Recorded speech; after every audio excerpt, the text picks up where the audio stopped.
That's All right. fine. We're back for another one. Come on with it. I got my boy Karl Pritz from KP Tuning. I got my boy Donnie Bangs from MFD Race, new company. Yes. I'm excited to get into that. Same. Karl has brought me his car. He doesn't need me to tune it. Karl's a very capable tuner. KP Tuning. Look him up. How can they find you? What's the best way to find you? Instagram, Facebook. Facebook's really the best. Yeah. KP Tuning on Facebook. Yeah, KP Tuning on Facebook. And I follow all of them. I know, so I just don't know which one's the best one to get. How about you? How do they get a hold of you? Same thing. Facebook, Messenger, something like that. Pretty soon I'll have a shop phone, but Yep. till then, Facebook. We're gonna go over very specifically what you do and your new venture. Awesome. I'm very excited about it. I'm also very excited. It's been a long time coming. Yeah, it really has. We didn't even really know each other. I'm like, Don, when are you gonna start fucking doing this yourself? And we'll get into it. So Karl's got his car here today for the second time. You guys may remember the first time it was here. We nuked it.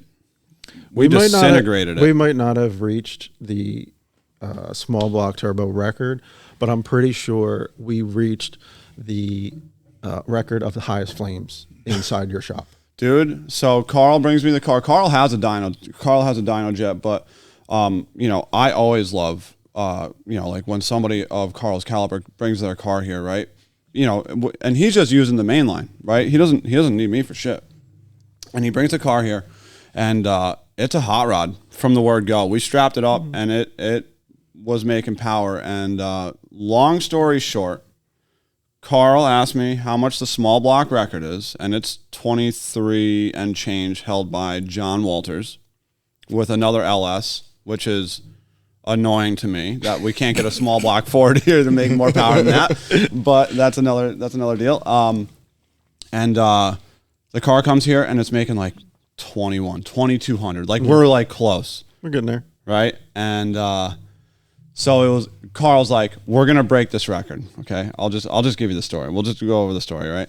And we go to make the last pull, which has got enough boost in it to break the record. Right. Hands down. And as I roll into it on the dyno, it misfires a little bit before it even makes power. It just blub, blub, and I lift. Right. And I look at Karl, and I'm like, hey, man, the car's telling us not to push our luck. If it were me, I'd put it in the box right now. It's healthy. It's mint. It's good to go. And Karl looks at me, and he says, fuck that. We're breaking that record. And I literally... Famous last words. Famous last words, dude. Yeah. We make he looks at the data. He figures out why it had a little misfire.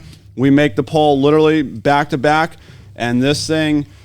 It's singing, and it gets up there, and it torches the cylinder head so bad that the air was gray with aluminum dust from the cylinder head. I had to wipe aluminum off this rear housing. No. Oh, yeah. It was everywhere. Dude. Burnt a hole in my nice new fancy paint all the way down the firewall, all the way out the back of the car. Dude, mid-plate it got, I remember. It cut right through the mid-plate. Like a hot torch. I left that mid-plate on. Yo, if there's a slogan that describes Karl's mentality, I'd say about 90% of the time, it's buck out, turns out. You know what I mean? Because, like, he's down. He's down, dude. Down. You saw it today. First rip. He's like, oh, you know what I mean? Maybe do like a little half full. Like, he goes, if it's good, we're good. So the car gets put back together, right? And it gets he gets sponsored a cylinder head. And it wasn't really a sponsor. It was just another racer helping you out, it sounds like. Who's looking out? It was about as good of paying it forward as I've ever gotten in my entire life, right. To be 100% honest. Yeah. Shout out to Wayne. We're going with that's your name. Yeah, I'm pretty sure it was Wayne. We're nice pretty guy. sure it's Wayne. He sold his whole combination, had the head sitting around, hit me up. It's like, yo, man, you can have the cylinder head. And I was like, you're about the baddest dude I've ever met. Shipped me the head. I had to, his was hooped. Right. So when I got it, I had to buy hoops for the other head, hooped them all, put it together, went to Yellow Bullet. So it had Top Fuel hoops in it. Prior, it had just O-rings. He sent me a head. It had Top Fuel hoops in it from TKM. And rather than decking the Top Fuel receiver grooves out of it, because that would have been a lot of material. Well, it was actually, it had the rings in the head, whereas mine had the O-rings in the block. Got it. So it was really like best case scenario, because all I had to do was just open up the holes in the block, put the fuel hoops in the other cylinder head, call it a day. Which is probably the better move for a combo of that caliber anyway. Yeah, I agree 100%. So we did that, put it back together, went to Yellow Bullet, had a good time. And then since then, we've been rocking and rolling. So what's the combo, and what cylinder head are we even talking about? Because they're my favorite cylinder heads on an LS. So it's like a 430 cubic inch LSX block, Frankenstein F710 cylinder heads, Jezel valve train. Everything else is good. It's all good shit. Brian Tooley intake, Holley EFI. I didn't say anything. The restraint. And what was noticed. And I'm honestly, a professional, Don. what I still think to be the culprit when we did torch the head is a Pro 600 that had gone bad. I think I agree with you on that. I sent it back to Holley, and The UPS guy fixed it. Well, shout out to Fran Shout out to Schatz. UPS. Yeah. So he got me in touch with the right people at MSD, sent it back. They actually fixed it, and when I got it back, it was fixed. So we had noticed on the dyno that time, this is all coming back to me. I forgot about this, but we were having Communication errors with it. Yeah, it wouldn't let me talk to it via CAN, so I had no idea what kind of ignition power it was actually putting out. Right. We wound up wiring in an output from the ECU to try to trigger the high energy output, and I think that's where we were having the misfire problems because we didn't have high energy in the beginning because it wasn't requesting it. Wait, did we wire that output here on the dyno? Yeah, I wired it while I was here on the dyno. Oh, shit. So then I wired it in to go to high output because I wasn't getting any CAN data. It wasn't working. So I was just honestly thinking maybe I messed up the CAN wiring. Like maybe it was something dumb. I don't know. Well, CAN's pretty sensitive. Yeah, it is, 100%. So, excuse me. We did that, made, I don't know, 2 more licks, and then it melted down. It blew the back of the head out. All the other holes looked perfect. Up to that point, plugs were looking soft. There was no reason for this to happen. And that's one of them things where I know we've all kind of seen it. We've all kind of been part of this life long enough. Shit fucking happens. Yeah. You know what I mean? The whole pointing fingers, getting mad, getting upset, like, it's silly. Like, we know what we signed up for. I know what I signed up for. Right. You know what I mean? I signed up to flush dollars down the toilet. Right. There's no two ways about it. I mean, this is recreation. Yeah. Right. Flushed a whole lot down the toilet on that deal. No big deal. Fix it. Get it back together. She's been golden since. I got the MSD back from, I got the Pro 600 back from MSD. Works perfect. CAN communicates. Everything seems to be working. Wired the same way. Like you didn't have to fix any of the wiring. Didn't change nothing. Yep. It works. In the interim, I put smart coils on it. Bought some race grade coils, put them on there. Ran them for a little while. Went back to the Pro 600 at World Cup because we were having some misfires. Long story short, at the end of the weekend, we finally had an injector fail. I think it was intermittent failing. You know what I mean? Luckily, it didn't hurt the motor. We got really lucky. You know what I mean? Single injector. Yeah, single injector deal. Right.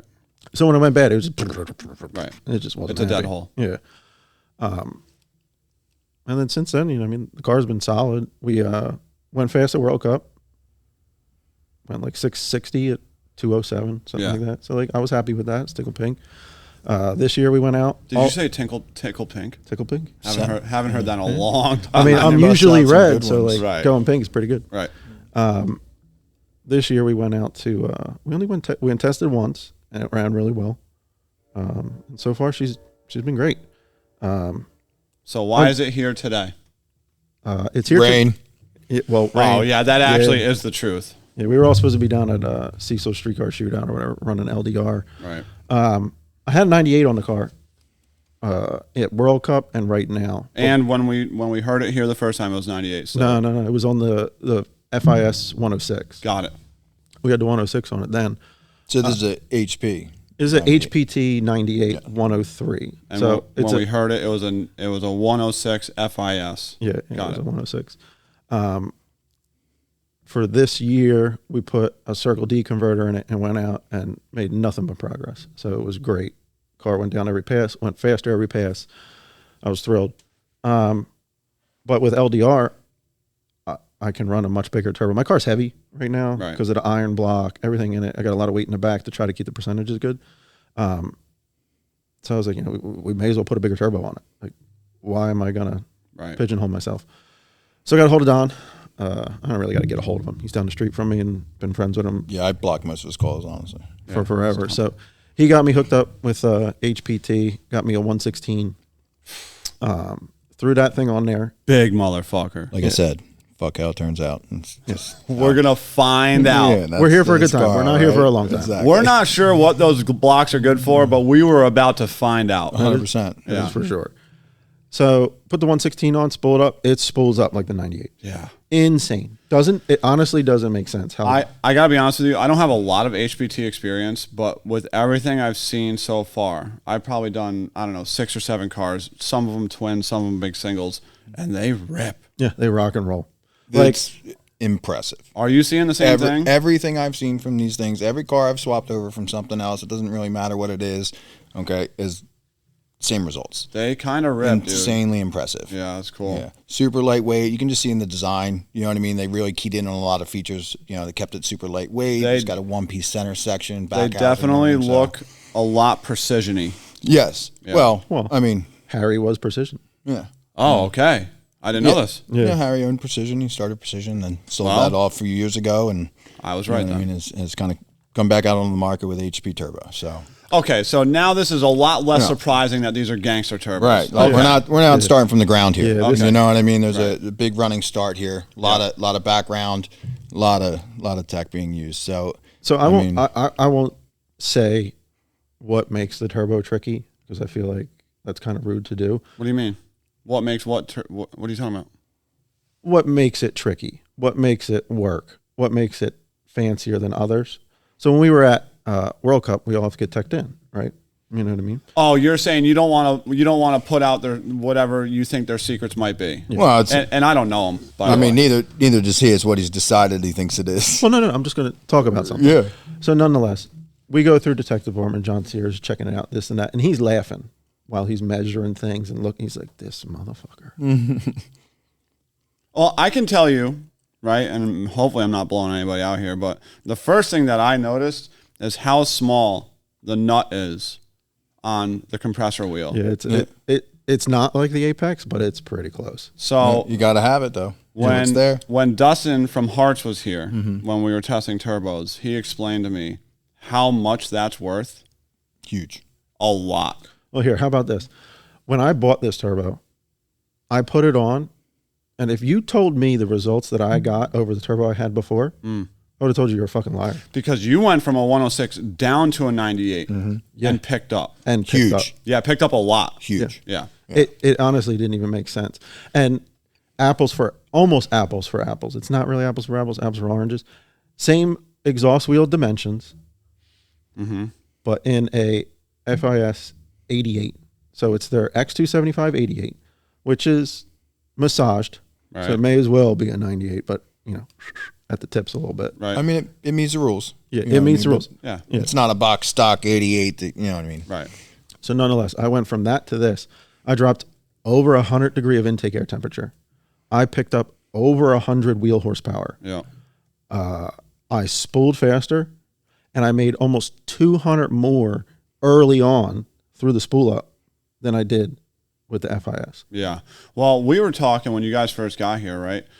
There is something about the 98 millimeter turbo on a small block. Maybe, I don't even know if it's specific to small blocks, to be honest with you. But for whatever reason, the 98 stuff that's out right now is Bad. Gangster. Oh yeah. Bad to the bone. Baddest shit out right now, dude. I mean, you'll make more power with bigger turbos, whatever, right? Like, we all get that. But Right. how well they work, Just how the well efficiency of dude. that whatever wheel combination versus turbo sizing versus engine sizing, they work. Any combo I've ever dealt with, You put one on and any it customer flies. with a 98 or something like that combo, they always run good. It's crazy. Yeah, so in any case, we get here. What do we do? The first one, we made a rip right off the trans brake right away. With the 98, how you been running it? Yeah. So how I came off the track at Cecil is the way we ran it right here. Let off the trans brake, see what it would do. We only made a little bit of a first pull because it seemed like it was taking forever. Right. And it's intense in the car. You want to tell them how running a fucking 2,000 horsepower car on the dyno from the trans brake is like? I'll be honest, that shit's wild. It's wild, right? And it is. Like, I do, anywhere from 600 to 1,000, 3-4 times a week. Right. No big deal. I have a dyno jet. It's whatever. I've had mine on a dyno making close to 1600. The most I've ever had my dyno hold is 1700. It's all it'll do. Right. You just spin the tire past that. And that's why I'm here. Right. It's intense going off the trans brake. Dude. Like I've been watching the Fuel Tech videos for a long time, and it makes my dick harder than a diamond in an ice mine. It's fucking cool to watch. Inside the car, terrifying. It's terrifying. I make rips in it down the track all the time. We went quarter mile. Right. Don't think twice about it. Right. Sitting here just listening to it and having to hold on to it with it not going anywhere. It's interesting. The only way I can explain it to somebody is like when you're racing a car, I think your brain switches, right? 100%. Where you're just like, I'm going for it, right? Like adrenaline, you're going for it.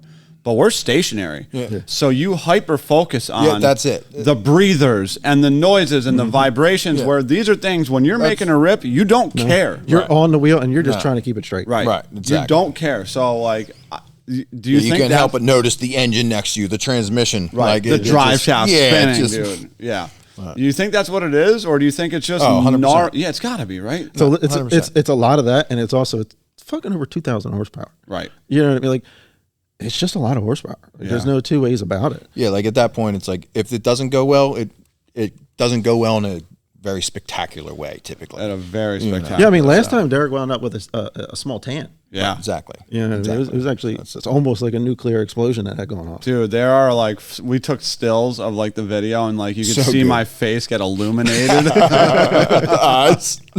Dude, it was a bad deal. It was pretty awesome. As far as catastrophic failures are concerned, at 20-something hundred horsepower, that one wasn't the most spectacular. I mean, it was spectacular in the visuals, but it stayed contained. It was over and fast. You know what I mean? It wasn't the end of the world. Like the amount of damage it did really wasn't that bad. Like it blew a hole out the back of the head, skimmed the block. The piston would have been reusable if I wanted to, but I had a spare. It just had like cylinder head wrapped around it. Like, molten aluminum. Yeah. So like I just replaced the piston, put it back together, and it's everything else is the same. Like it's been fine. But that used head I got wasn't perfect.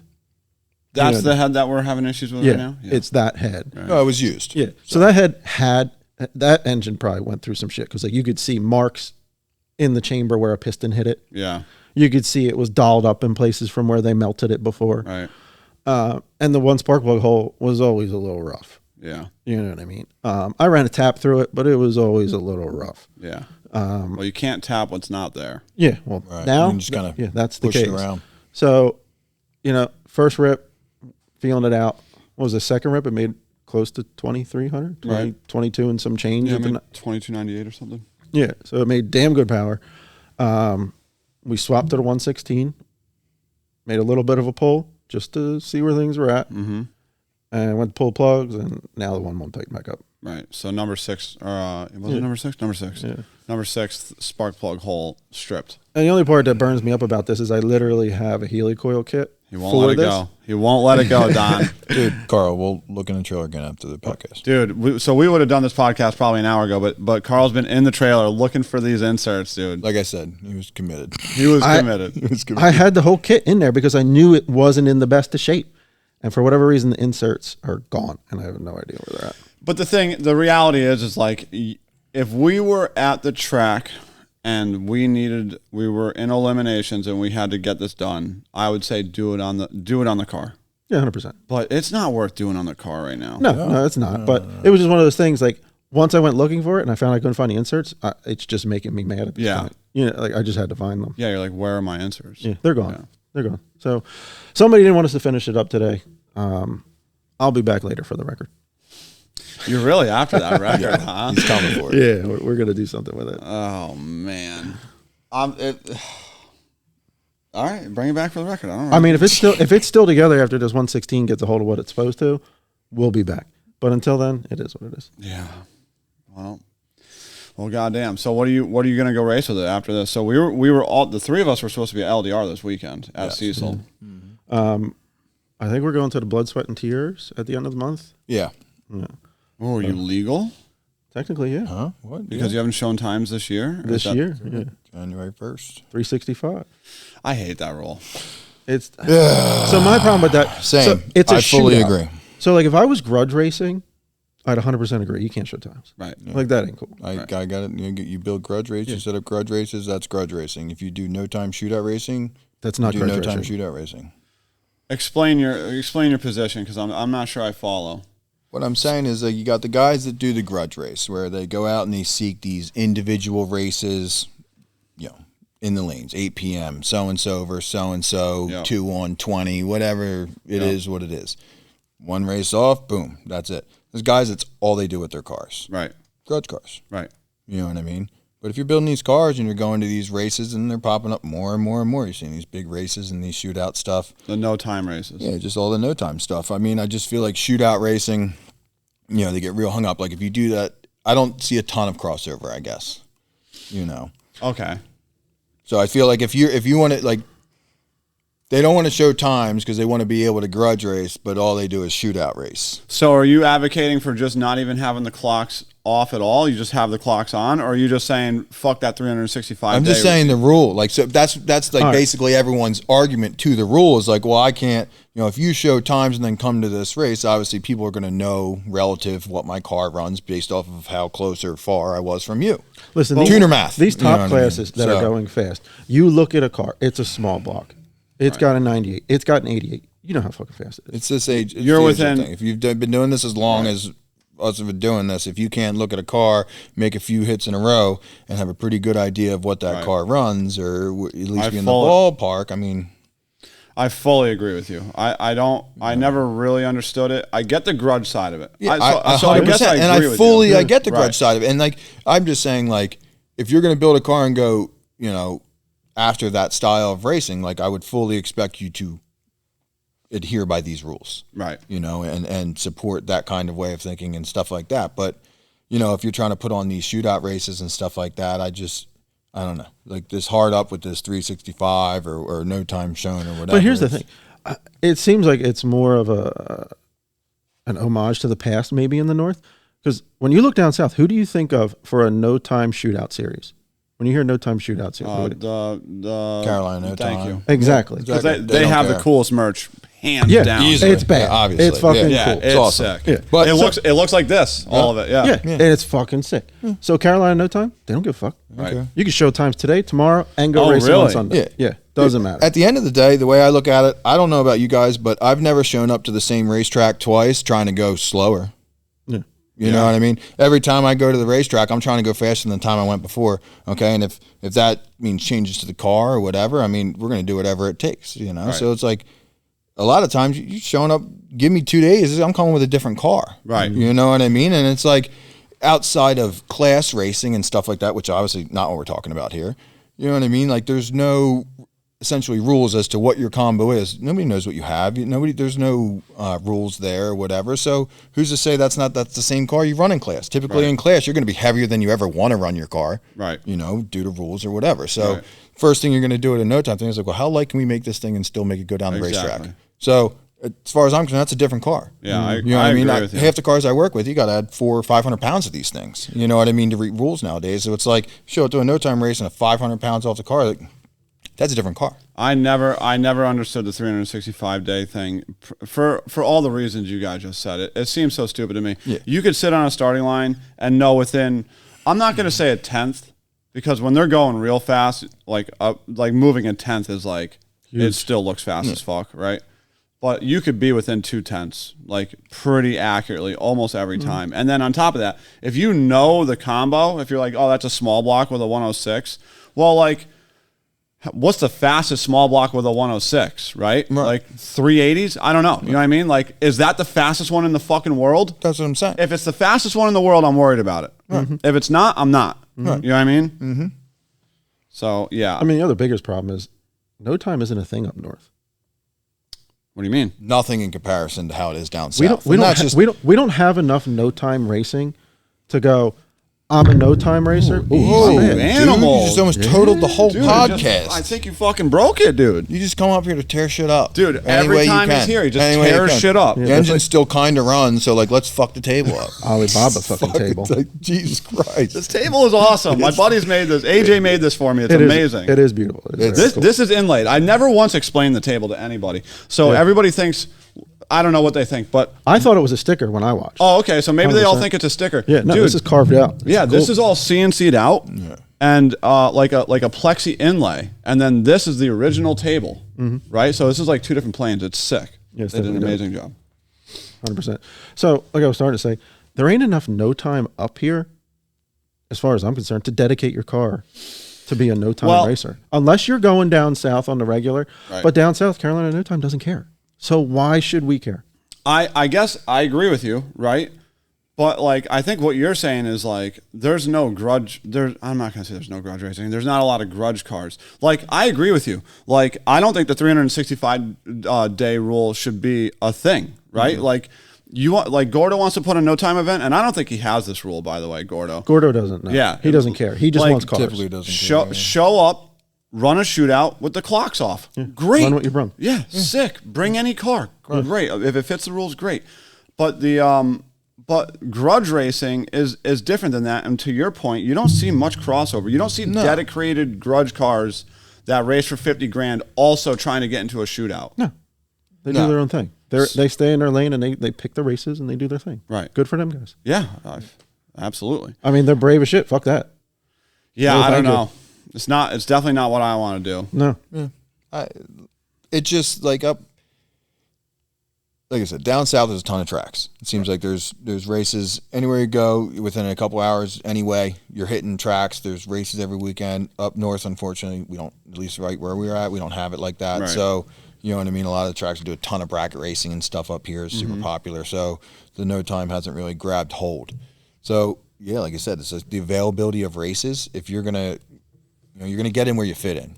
You build these cars, you want to race them. And especially you guys live all the way up here. You guys are 5 hours from any track really worth going to for the most part. Yeah. I'm not talking shit on any local tracks. It just seems like a lot of events. I know Lebanon Valley's trying to turn some stuff around. They're having some more events now, but that's more of a recent thing. You know what I mean? Up until a few years ago, they were mostly just bracket stuff and whatever. So I agree with you. Epping and Lebanon Valley are both putting in some effort. 100%, and applaud them for those efforts and stuff. I mean, I've raced at Lebanon Valley since I was a kid, bracket racing with my dad and stuff like that, doing the NHRA series and all that. So, I mean, love going to those tracks and stuff. So it's cool to see them start to do it, but it's still, like I said, a relatively new thing that they're kind of doing, and they're still kind of figuring that out and stuff, and it seems to be working out really well. But it's just up here, you don't have the, all right, we got 3 choices this weekend, which race we're going to. Piedmont, Shady Side, exactly. Galot, those guys race on Wednesdays, Thursdays, Saturdays, Sundays, you know what I mean? Everything. They different events. So it's awesome.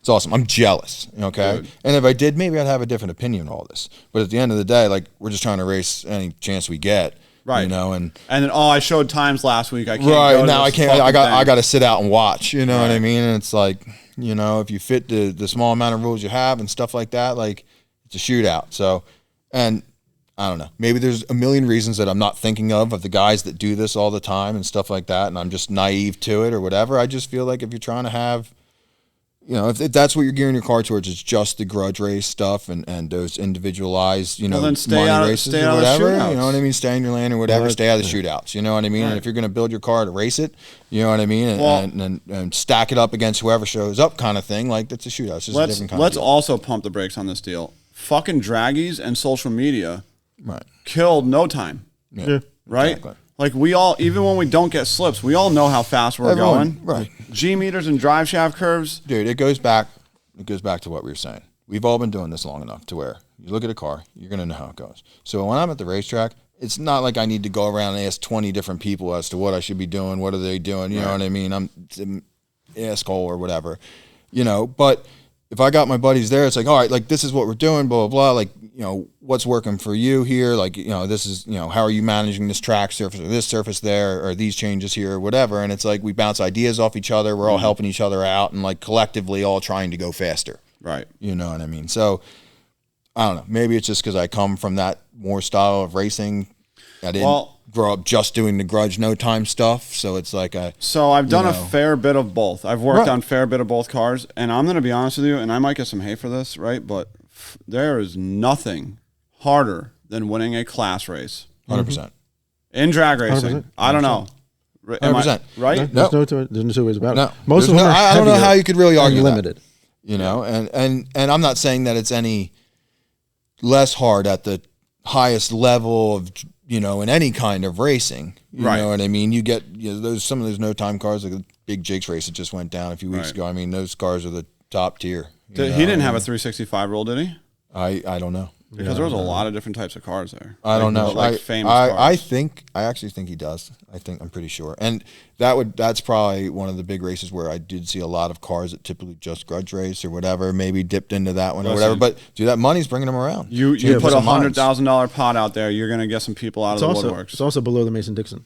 Right down south. That's about as south as it gets down there. Yeah. They have access to much more time of the year of racing. Yeah. They have much more going on. Up here, there's not that many no time things going on. It's becoming more popular. Yeah. Well, like you said, at the end of the day with class racing, it's the hardest thing because basically rules are there to basically eliminate or control advantages. Right. Okay. And when you take away these rules, you basically open up to all different advantages, and people are going to take advantage of these in different ways. Oh yeah. You know what I mean? So like, it might be a lot easier to get to your end goal, you know what I mean, with what you're working with, given this advantage or that advantage or whatever. So I think it just, I mean, yeah, class racing, everyone's kind of levels the playing field. You know what I mean? Your program comes a lot more into play versus horsepower. Right. You know, I think budget.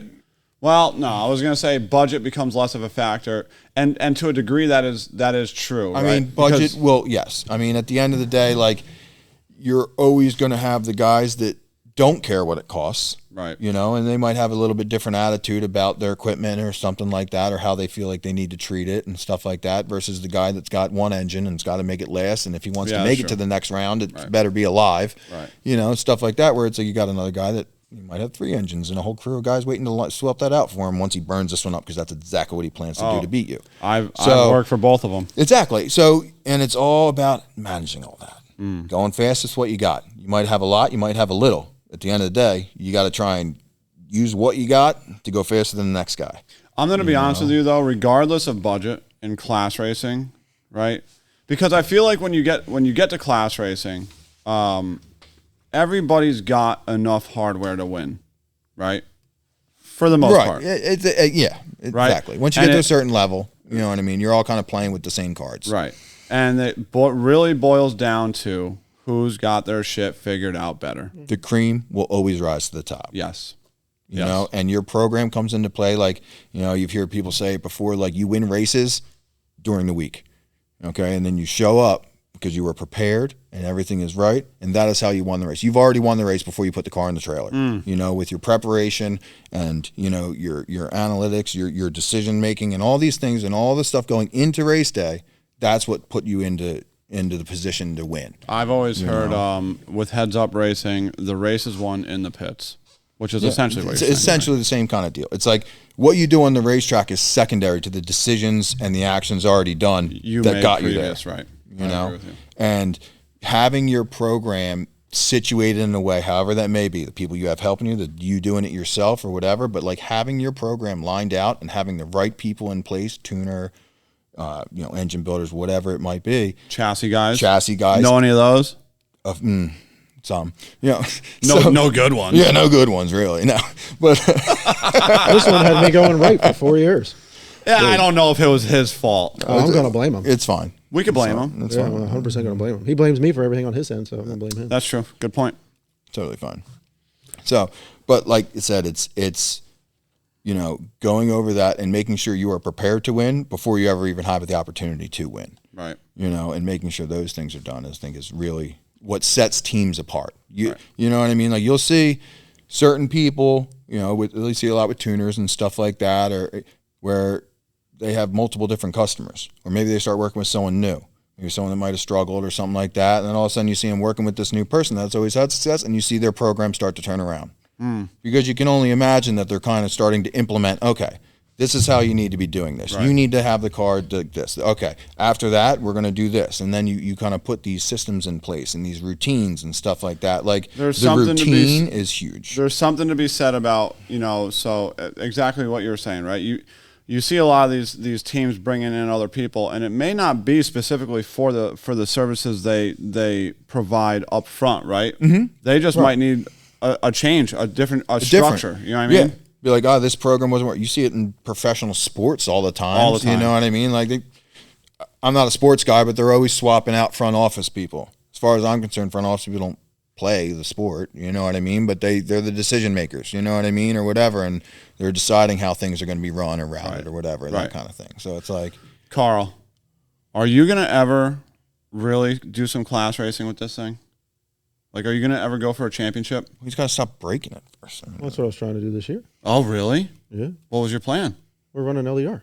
Oh, you're going to? I didn't know this. Dude, remember you were supposed to be there this weekend? I know that, but About I didn't know. You thought we were just coming to Classville. That's right. Why you got to put it like that? Because that's literally, you just put it that way with your actions and Well, words. let me tell you why It's I fine, know. we were, but it's okay. You don't got to put us on blast like that. It was going to be a good time. I was gonna put you on the trailer with a car anyway, so it didn't really matter. No, I was just joking. But No. So you're gonna go for the LDR? Yeah, that's what I'd like to do. I was supposed to have a whole other engine built by now, but with the way parts go, with the way bullshit goes, A spare. Here we go. not a spare, a new engine. Not even new to me. So I had bought a used billet block over the winter. Yeah. Why is that for sale? No. That was a different one. That was the cast one. Yeah, Oh, so my fault. I bought the cast first, then bought a billet, because rich problems and that kind of thing. Yeah, nonetheless, everybody loves to say that when you work 90 hours a week. But nonetheless, I had bought a cast block trying to get some weight out of the car. I bought one of those LSRs, and then like literally a week later, a deal popped up on a billet block. Right. So I bought a Dart billet, but it was used. Needed some love. Got the love done. Been waiting on pistons and rods for, I don't know, since December. Really? I finally got the rods. Waiting on the pistons. Aluminum rod deal, obviously. Yeah. Carbon fiber. Yeah, new deals. Carbon New deals fiber. coming out, yeah. But we need to get weight out of the car. It's heavy. It's close to 2,900 with me in it. But I have lead in the back, and we have an iron block that's filled in the front. So LDR, I think the turbo limit's 122. What you can be 2650? I think with my combination, I can be 2625 with my engine, with it being cast head and like 11-degree valve angle or whatever it is. From what I remember, I think that's like the weight. I can get down to like 2625. So if I swap the block, a few other little things, I'm going to be able to take about 250 pounds out of the car. Wow. Yeah, so that's going to be huge. Wait, where are you finding 200? How much is the billet compared to the cast iron? Over 100 pounds lighter. Really? Just the block. Because I know And it's billets. got all the lead bolted in the back right now to make it all. Yeah. out. But like the billet's not light. It's like 120 pounds. Aluminum is lighter than steel. Yeah. Yeah, You know I what get mean? that. So it just, The cast iron is it just ends- heavy. The it's- they're LSX heavy. block is just heavy to begin with. It's like, don't quote me. I'll get burned. But I think it was like 220 pounds. And then I have it filled with concrete. Oh, it's filled. Yeah. Yeah, that's heavy. Yeah. It's heavy It's as, the heaviest option for sure. Yeah. Put a big block in it. You know what I mean?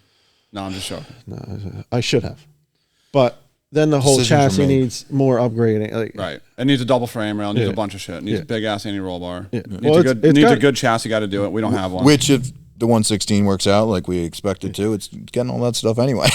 Right. Speaking of the So- big anti-roll bar, from the driver back is set up and ready to go. Yeah.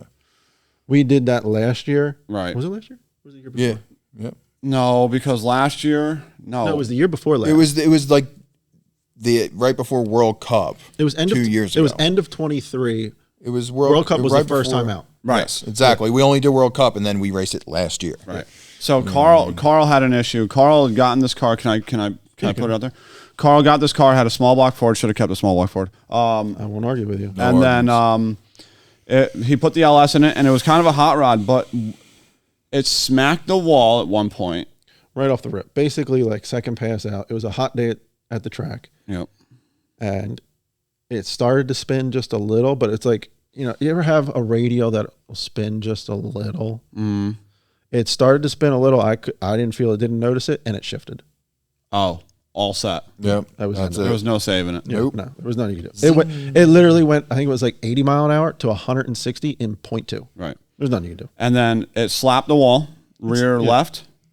Mostly the front, got the rear a little bit. Oh, I Yeah. thought it slapped. No, it wasn't really even. It honestly wasn't nearly as bad. It kind of like bounced off the front and kind of hopped up the wall, and Yeah. that was fine. It didn't really smack too bad at all. And then ever since then, the thing was out of control. No, here's the problem. I wouldn't say ever since then. I think it was like that from the moment I got it. Got it. But you never knew because you only made 2 rips in it. Yeah, and the guy he bought it from had never really gone fast with it. I think it was like a 470 car or something. He told me it went 480. Right. I had no slips. I had no evidence. Right. So who knows? Hold on, pause. Because a car that goes 480 and a car that goes, you were probably at the time trying to go 440. Yeah. We went 450 the week before. Okay, that's a big difference. Oh yeah, 100%. Right? Yeah. No, that's 100%. Hundreds of horsepower difference. Well, So just chassis requirement to do those two things is my point is it might have been fine at 480s. Oh yeah. Right. Well, no, it was. That was the thing. Like, so we went 3 years chasing a car that would make a right-hand turn at the drop of a hat when it wanted to.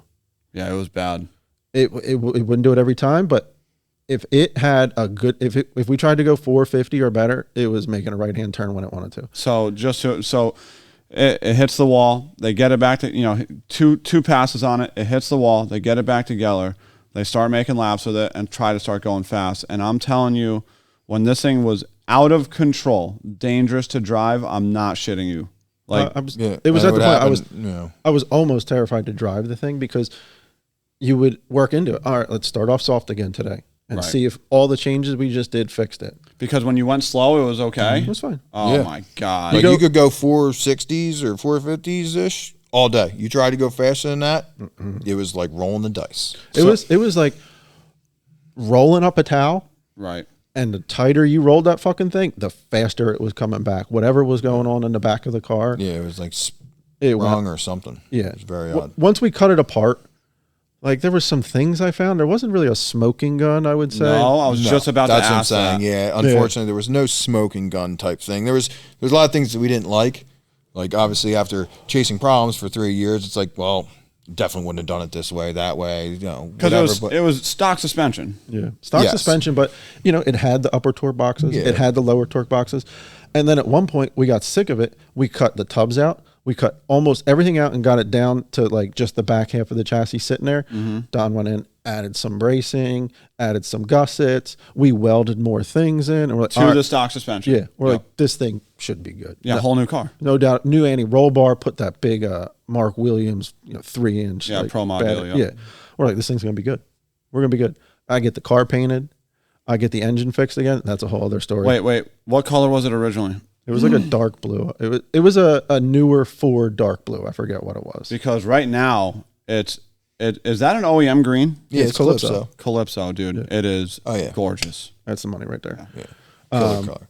So I get the car painted. We did the back, put new carbon tubs in, new carbon, tin work, the whole deal. Made it real nice. Go out, same fucking shit. Dude, what the fuck was it? Dude. Yeah, it could have been a combination of everything. Like once I started cutting it apart, the frame rails on the inner side where the torque boxes are welded in, they were Swiss cheese. It looked like there was metal. There wasn't metal. Like when we got in there and you pushed on it, it was like from rust or from just being probably rust. Like it wasn't in the best of shape. It's a Mustang. Yeah, dude. So like we cut that out. I found that, and then outside of that, I really didn't find anything. You know what I mean? That was the only thing I found that was like if we had to point towards something, I'm thinking it's how the front and lower boxes were tied into the chassis just wasn't enough. Yeah. And what? Because the frame rails because the frame rails would go past the side of the torque. Yeah, they basically attached to kind of the side on a Mustang. And we think it was moving side to side. I think when he tried to go faster, it would basically kind of drive that and twist those boxes inward or whatever. Because even if you came with a bar from behind it. Yeah. And when we did the bracing, we didn't like the way the car was all built itself interior. We didn't really brace those lower boxes at all. They were in and thought to be good. And they look good. Yeah, the bracing that we added was to the upper torque box, which we assumed was the issue at that point. We thought, you know what I mean, the upper bars were pushing or whatever and like kind of shifting that around, and so we added some diagonals and stuff in there. So the lowers we didn't really think were the problem at the time and stuff like that. Didn't really pay too much attention to them until we cut them out. And did you ever put a wishbone on it with stock suspension? No, we never did. That is one thing that I've talked to other people about. I'll never run a stock suspension car without a wishbone anymore. Yeah, I'm glad. I'm happy to hear you say that because, I've said that to a lot of stock suspension Mustang guys, right, that want to go fast, and their fucking answer is always the same. Yeah, but so-and-so has been 101 to the 60 foot like this. So I think what happens is I've had a couple cars come in with them where it binds it up. And what happens with the stock suspension is your rear moves around a lot more and twists a lot more than on like a big 4-link car, obviously. Right. Because of that short upper arm, right? Short upper arm. So it's going to kind of spin the rear down as it moves, especially when you want all because the extension and all that. It's got an infinitely changing incident center because the bars are on 2 different planes. 2 different planes. The upper one's shorter, so it's always going to snatch the top side of the rear and try and spin it downward as the rear goes. So your wishbone is going to get itself into a bind a lot faster than what it would in like a 4-link car, and there's no like straightforward, simple kit. I think Racecraft probably had like the best one out there at the time for like a straightforward Mustang kit, but a lot of times the way they would be installed would end up putting it into a bind. You would only get so much travel out of it before. So it starts fighting itself. So it ends up being more of a hitch than anything else, so people just rip them back off and be like, I don't need that. That was the most coherent like response to that I've ever so heard. I think nobody's ever articulated that to me before. Well, that's my own theory on that as to why they kind of get a bad rap with the stock suspension stuff and you don't see them as popular. Because you see them all the time in torque arm cars. You see torque arm cars immediately. Yeah, well, I've been better there. have that. Yeah. Well, I mean, so what when I started running the shallows car, it was really the first time I tried to go really fast with a torque. Well, really fast, and that's again PDRA Super Street. We're essentially. Can we just talk about how big of an F body guy you have become, dude? I'm a big F body guy, bro. Huge F body guy. I don't care. I do not care. You put a nitrous big block in it. You put a twin turbo big block in it. You know what? Just give me a fucking F body with a big block, and I'll make it go fast. No. I'll leave you with that. Give me an F body and a sunny day at a racetrack, baby. And my man is in his happy place. And a Marb Light, dude. Don't even ask me to work on it without Marb Lights, brother. That's it. But when I started working with the shallows, I very quickly figured out how much because they're essentially 3-links. Yes. Right? Mm-hmm. So they have the 2 lower bars and then they have the torque arm. And in our car specifically, the shallows car, he has the long torque arm that goes to the bottom of the tranny, right? And when you pull your head out of your ass. With the rocker up front and everything. Yeah. When you pull your head out of your ass and you really think about what's going on, there is nothing keeping that car from just going crazy. So, as Don knows specifically, because he saw us almost hit the wall about 600 times last year in PDRA, in the beginning of the year, we started out with a too small of anti-roll bar. Mm-hmm. And I didn't know this. That car really taught me the importance of anti-roll bars. Yeah. And so I started asking smart people. I'm like, what do you think's going on? And I remember Jamie was like, dude, that thing needs a fucking Pro Mod anti-roll bar. Yeah. He's like, that's a torque arm? And I'm like, yeah. He's No, the torque arm cars are always going to have a lot more requirement of that. Because it's the only thing. It's essentially the only thing keeping that from twisting. Right. Whereas a 4-link car gets itself into a bind. Mm-hmm. You can't do that. Right. It starts to fight itself. Right. You know what I mean? So you're not going to have that on a torque arm car. That thing will fucking twist sideways if you want to. Right. So I'm happy to hear that you got a big-ass anti-roll bar in that thing. Oh, yeah. Well, I like to think that I spend what I need and do what needs to be done to do it right every time. Except in his catch can. When it comes to catch can, he spends as little as possible. Terrible decisions are Does made. he know it's a bad catch can? This is a hill that he's decided to die on. And I told him he might, running it there. We can argue till the day we die. Dude, he thinks that's a good idea. Karl's catch can is in the front right in front of the front right wheel. Yeah, like if you were like told to place this directly in front of a drive tire, you couldn't have done a better job. There is no water. We have look how mad he is. We have absolutely murdered and put crankcase pressure into that engine, and not once. Yo, ask him how he mounted the catch can for the fuel cell. Don, don't fire him up. I'm just saying. Don't fire him up. Sheet metal screws into the side of the catch can. Why'd you do that? Why? Don't blow my boy out. Nutserts. There's like 30 or 40 people that listen to this, dude, and now they're all going to know. It is a nutsert with sealant. I didn't know anything about this, but I do know. I'm looking at the catch can right now. I wish I had like a bigger budget for cameras because I'd fucking spin it around, right? But yeah, that catch can, dude.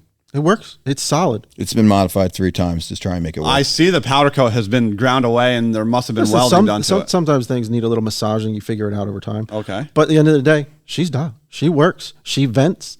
she doesn't do anything wrong. I will say, if Vents anybody directly in line with the drive tire. But if anybody has tested a catch can's ability, it's KP. All right, you know what? I'm not going to argue. You that can't point. argue with that. I can't. I can't. I can't. Jesus Christ. That poor girl, dude. Yeah, she do be putting in work, that's for sure. She be putting in work. If you ask me, those big lines that go all the way to the back of the car, they just create condensation. So everybody you see huffing with a ton of steam out the back. Yeah, but the steam's cool. It looks cool. I don't give a fuck about what it looks like. Yeah. Listen, until I became friends, well, actually, you know, let's start this over. I've known Don since we were like 16. Yeah, I wasn't driving because you had to pick me up. So 15. I picked him up in an Eagle Talon. Yeah, dude. Let's go. I was He was with his girlfriend. I was was with my girlfriend. We went out drag racing people with 4 people in the car. First gen or night. second gen? First gen. I had a 91 TSI at the Yeah, time. hold on. Why are you guys saying it like that? Because I'm a second gen guy. Yeah, well, strippers have second gens. They're stripper cars. And I like strippers. Yeah. I wasn't rich when I was 16. Yeah, they were. They were money. Yeah, they were money. Well, they were still. Well, let's face it. When we were 16, it was 2002 or 3. Right. And those were like 96, 98 cars. Yeah. So. That was wild back then. So nonetheless, where were we even going with that? Oh, so I was talking about nice things. So I've known Don a long time, but then as I got older, I became friends with a guy rents part of the shop with me, Justin, GRD Fabrication. Mm-hmm. And that's who you're with? No. We'll get into that. I'm sorry. Yeah. So nonetheless, I became friends with him. Ever since him and Don have come into my life, it has been, it can't just be function. I've always been function over form. I never really gave a fuck how it looks, to be 100% honest. Clearly. It's never been my thing. Don't care. Stop. Like Stop. if it works, I'm happy with it. And if it does what I needed to do, I'm happy with it. Yeah. Like for the most part. But over the years, And we love them for it. I have been beaten and forced and coerced into making it pretty. So everything we do now has to be pretty on top of being functional. I'll say this. Oscar, the name of the car, is very pretty. Yeah. It's a good looking car. It's a good looking car. All I heard right there is that Karl's life wasn't as good before I came into it. You made it better. You know what's funny, right? That's all. I mean, I don't know what else he said there, but that's basically what I took from it. That's all I heard too. So John Little is my Don, right? 100%. And same thing, right? I remember like putting together cars, right? And I'd like MIG weld, like I'd start to MIG weld my downpipe or something stupid, right? Right, yeah. Same boat. And John would he'd be like, dude, fucking stop right now. Yeah, what are you doing? Give me that. I'm going to hit you. Yeah. Right. Yeah. So it got to a point where I figured the recipe out. So I would start to work on my car and I'd struggle and I'd make noises. I'd be like, oh, fuck. And then John would be like working on something. He'd look over and I'd be like, oh, damn, dude, fuck. And then he'd finally be like, dude, I'll do it. just stop, dude. Yeah. You're like, stop. And then he'll like pie cut me a downpipe and I'm like, thank you. That's 100% how it goes. So anymore, when I'm pissed off, I just tell him, well, if you don't do it, I'm going to tell people you fucking did it. Oh, yeah, dude. It's like, he just like tells you he's going to blackmail you before he does it. He's got the self tapper in his hand. He's like, I'm just going to tell people you did It's it. like, yo, you ready to work on this deal or not? Yeah, For 100%. 2 seasons, I had a charge With pipe. his phone out, like to take a dude. I had a charge pipe on this car that he despised. To me, no big deal. I was fine with it. Yeah, it was a straight with it a moved 9. the air. Yeah, it was a charge pipe that's been on the engine for the last 12 engines. Yeah. So like, nonetheless, he's furious about it. So one day I'm like, you know what? I'm gonna make a new one. The fuck you are? I was like, why not? You're not doing it. You ain't got time. I'll find time. Drop it off tomorrow. I was like, I'm going to do it, and I'm going to tell everybody how good of a job you did about it. And look at these welds. Yeah. He did wonderful, didn't he? Like with the 90s, like where they're like squared up. It was bad. All bad. Sick. Nonetheless, he did help me figure out how to cut the pieces, and then he welded it. Dude, I don't have it. I don't have it either. I don't have it. I cannot. If you ask me to cut the sections for a pie cut, I can't wrap my head around it. Listen, I've watched this pickle finger motherfucker pick up a pipe from 10 feet away, cuts it, walks over. Perfect. Better than I could have ever done it. And I'm like, you got to be fucking kidding me. I don't understand it. John's the same way. It's a different, like, we're very data driven, right? Like, give me a fucking data log, dude, right? And you guys, there's an art to what you guys do. Oh, there is no doubt about it. There is. I'll agree.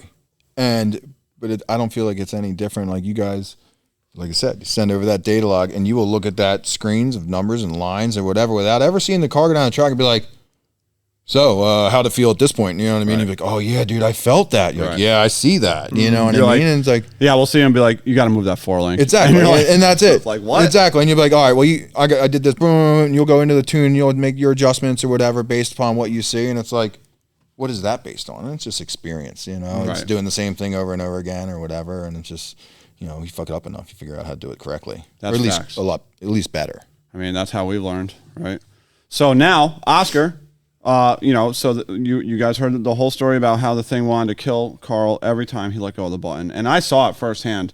You know, and it's funny, right? Because I think it was at World Cup in 22, because I don't think I was there in 23. I just about, I don't know what you want to call it. I did what I could to get Jamie to try to help. So just for a new set of eyes. And Jamie, extremely talented. I remember, you know, we were running cars in 22 World Cup, and then you know, and I respect the absolute shit out of like, I respect anybody at, I'm just gonna say at our level that isn't scared to talk to other people.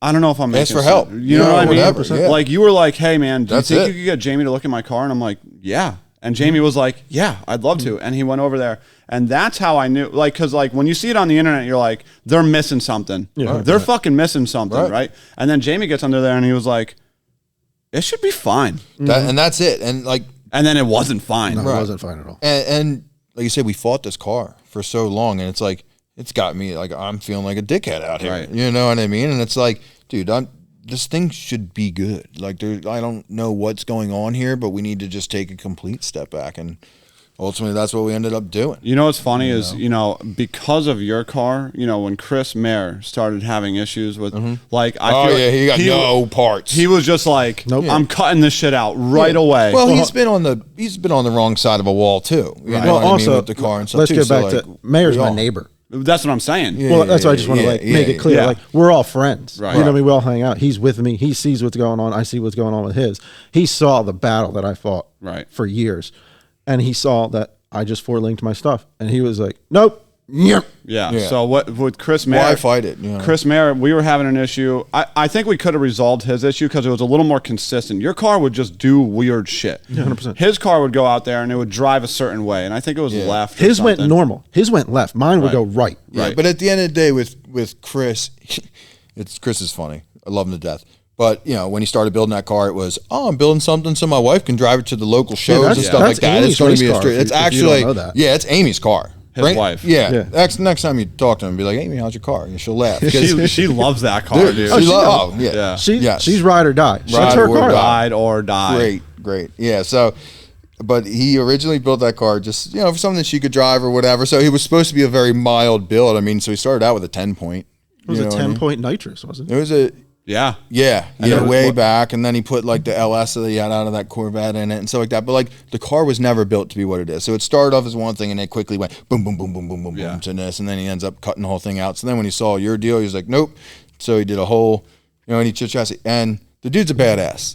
You know, I've never met someone that probably second guessed himself as much as him, but as soon as he puts his head down and gets into it, dude, he kills it every time. There's no reason. You know what I mean? Yeah, exactly. He does great. Yeah. So it's funny. He stresses himself out about stuff when he doesn't have to. Me and him were talking about it. Killer work. Me and him were talking about it this morning, and the reason is because he doesn't do it every day because his business is general repair. Yeah, no, right? 100%. And then he sees the caliber of stuff you guys are putting out, right? And he's just like, "Am I right?" Yeah, like, but he can. But he can. His car, 100%. His car for a home built. Yeah. And I say that with air quotes because it's a pro car at this point, right? Yeah. It's a one guy garage built car. Call it that. He did it himself. He built it himself. It is. You know what I mean? He doesn't do it for a living, and he built it himself. Stunning car. Yeah. So awesome. So Chris's car literally went out there and started going left. It did it like 3 times. We went to like it started to do it. He brought it home, made some changes, did it again. Brought it home, made some changes, did it again. Literally brought it home, back half the car. No, he didn't back half the car. No. He cut out everything. He got a more chassis kit, and he did a complete 25-2 chassis. No shit. Yes. Yeah. Cut the floors, everything. Everything is new. He didn't back half shit. He fucking built a whole new car. We talked about back half, and he's like, I'm just doing the whole thing. Yeah. Cut it all It's out. all new from the firewall back. Sick. Yeah. So Then that's the car you had last year or whatever. That's the one. and it was a hot rod last year. I think Yeah, the slowest we went was 109. It was starting to make a little bit moves out there, and he made adjustments that didn't fix it. And like I said, ultimately everyone's only ever trying to go faster. Right. You know, so we had his sights to go even faster. He's like, this is only going to be more of a problem. So now's the time to do it. Yeah, it was the right move. Yeah, 100%. Now the thing's a killer. But yeah, it is a killer. But so Oscar, back to Oscar. It is now it's not a parallel 4-link. It's got the tin soldier. No, it's a traditional 4-link. 4-link, but it has the brackets bolted in currently to give it the Shorter upper slightly shorter upper bars. So they're like medium upper bars. Right. We set it up in preparation for the future, Right. which is what I always try to do. Whenever I buy something, I try to set it up for what I could do, not what I'm doing. You know what I mean? So it's got really nice shocks on it. It's got PRS shocks on it with the CO2 rebound and all sorts of nice stuff. It's got tin soldier rear, tin soldier brackets, and then Justin, my buddy, who is GRD Fab, he did it all because I couldn't even, I don't know, give Don enough money to get him to work on my car. He literally told me to go fuck yourself. Why? I was busy. And at the time, he was still working for somebody else. There's So, there's tension in the air here. No, I was just no tension. no, it just No, it's at just the time literal it was ball just- breaking. It didn't work out, and Justin was the better option. Yeah.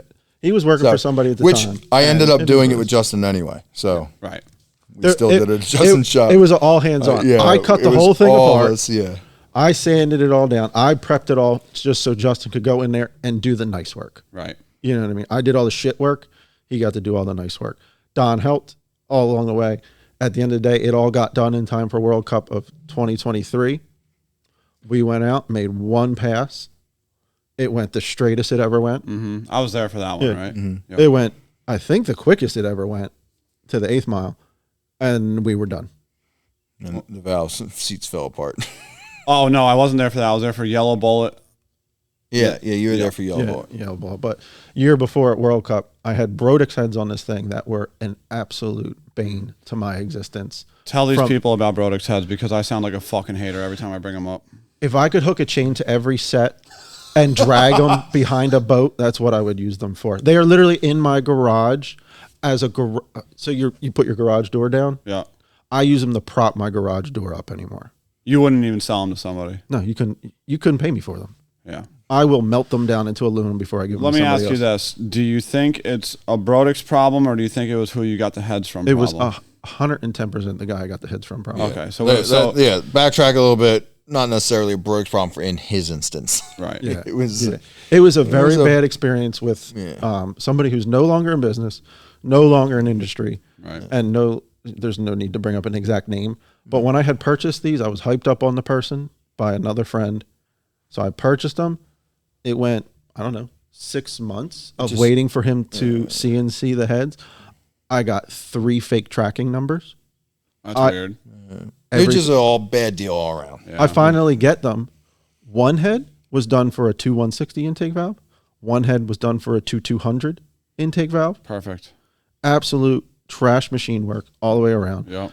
My local guy really saved my butt as far as making them work because I had already bought a piston package for them heads. Right. I had bought a rotating set. I bought a whole engine. I was building this car for X275. That's why I bought this car. It was lighter. It was nicer. It was supposed to be my ticket to go a lot faster than Black Stardom, Yep. essentially. Right. car we had, Fame. the car we had before this, they got me started in drag racing, rear wheel drive cars, is what we put to the side to build this. Yeah. And that car treated me nothing but good, my old car.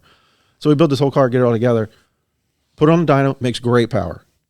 We go out to the track, make one or two times out, thing goes like 450 something. We're like, we got a hot rod. Like, we're going to be good to go. Right. Dude, Next the time, table. yeah, I just realized it. So next time out, blow it into the wall. Spend a couple months fixing it. Go back out. Go to World Cup.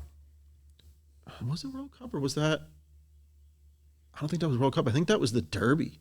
I think it was the Hail Mary Derby where it happened the first time. Oh wait, the Derby was COVID shit. Yeah. I forgot. Or did about we that. do World Cup? I don't remember. Listen, No, your we cylinder did. heads stayed falling apart. They fell apart the first time at Hail Mary Derby. No. Then they did It was again at World. It was Cup. World Cup, and then we went to Derby. They fell apart at MIR at the World Cup timed race, Yeah, like three times. Like three. And ultimately, what the problem was is they were just way too aggressive of a port package around the valve seat to where it didn't have enough meat to hold the valve seats in. So once he leaned on these things, and got a little the valve heat in seats them. fell out of Right. them. You know what I mean? They lost the press. Exactly. He'd get down to the end of the track, he'd crank the thing up, it'd be down. The first time it happened, it literally pushed the exhaust seat into the port because the short turn behind it pushed it up. Yeah, the short turn on the exhaust were ported so much there was nothing to hold the seat.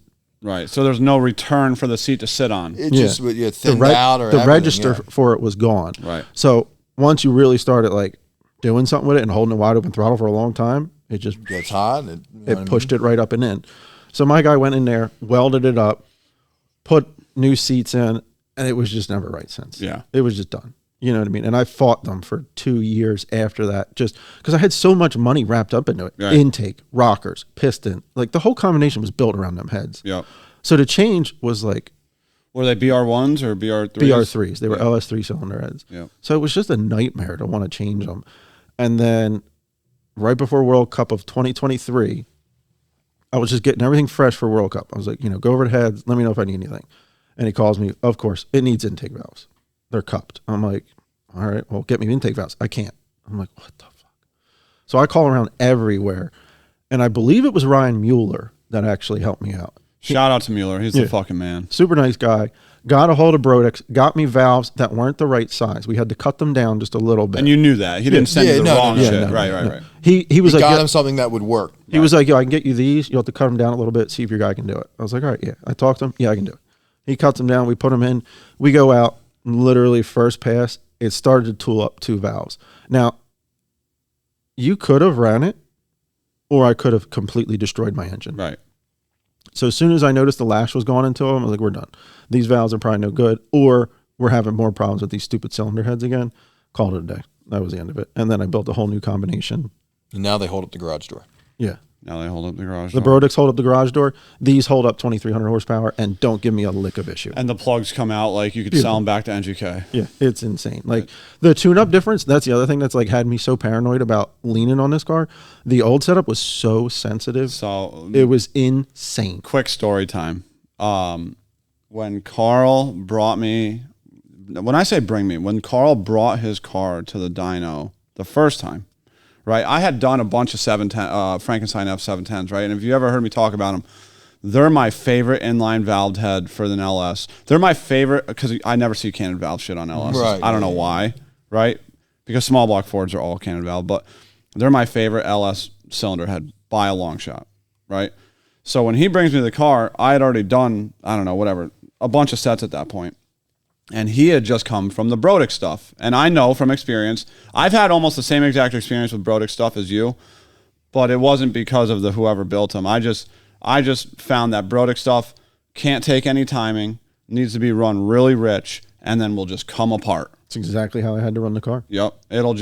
You'll make a rip.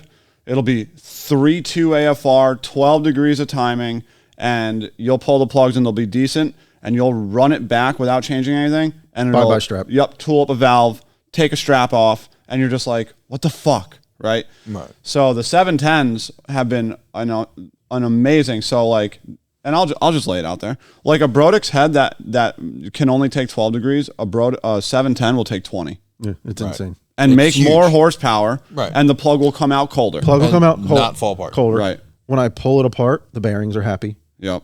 When I look at the plugs, it's happy. Nothing's getting hurt. Like it's like going back to my old combination.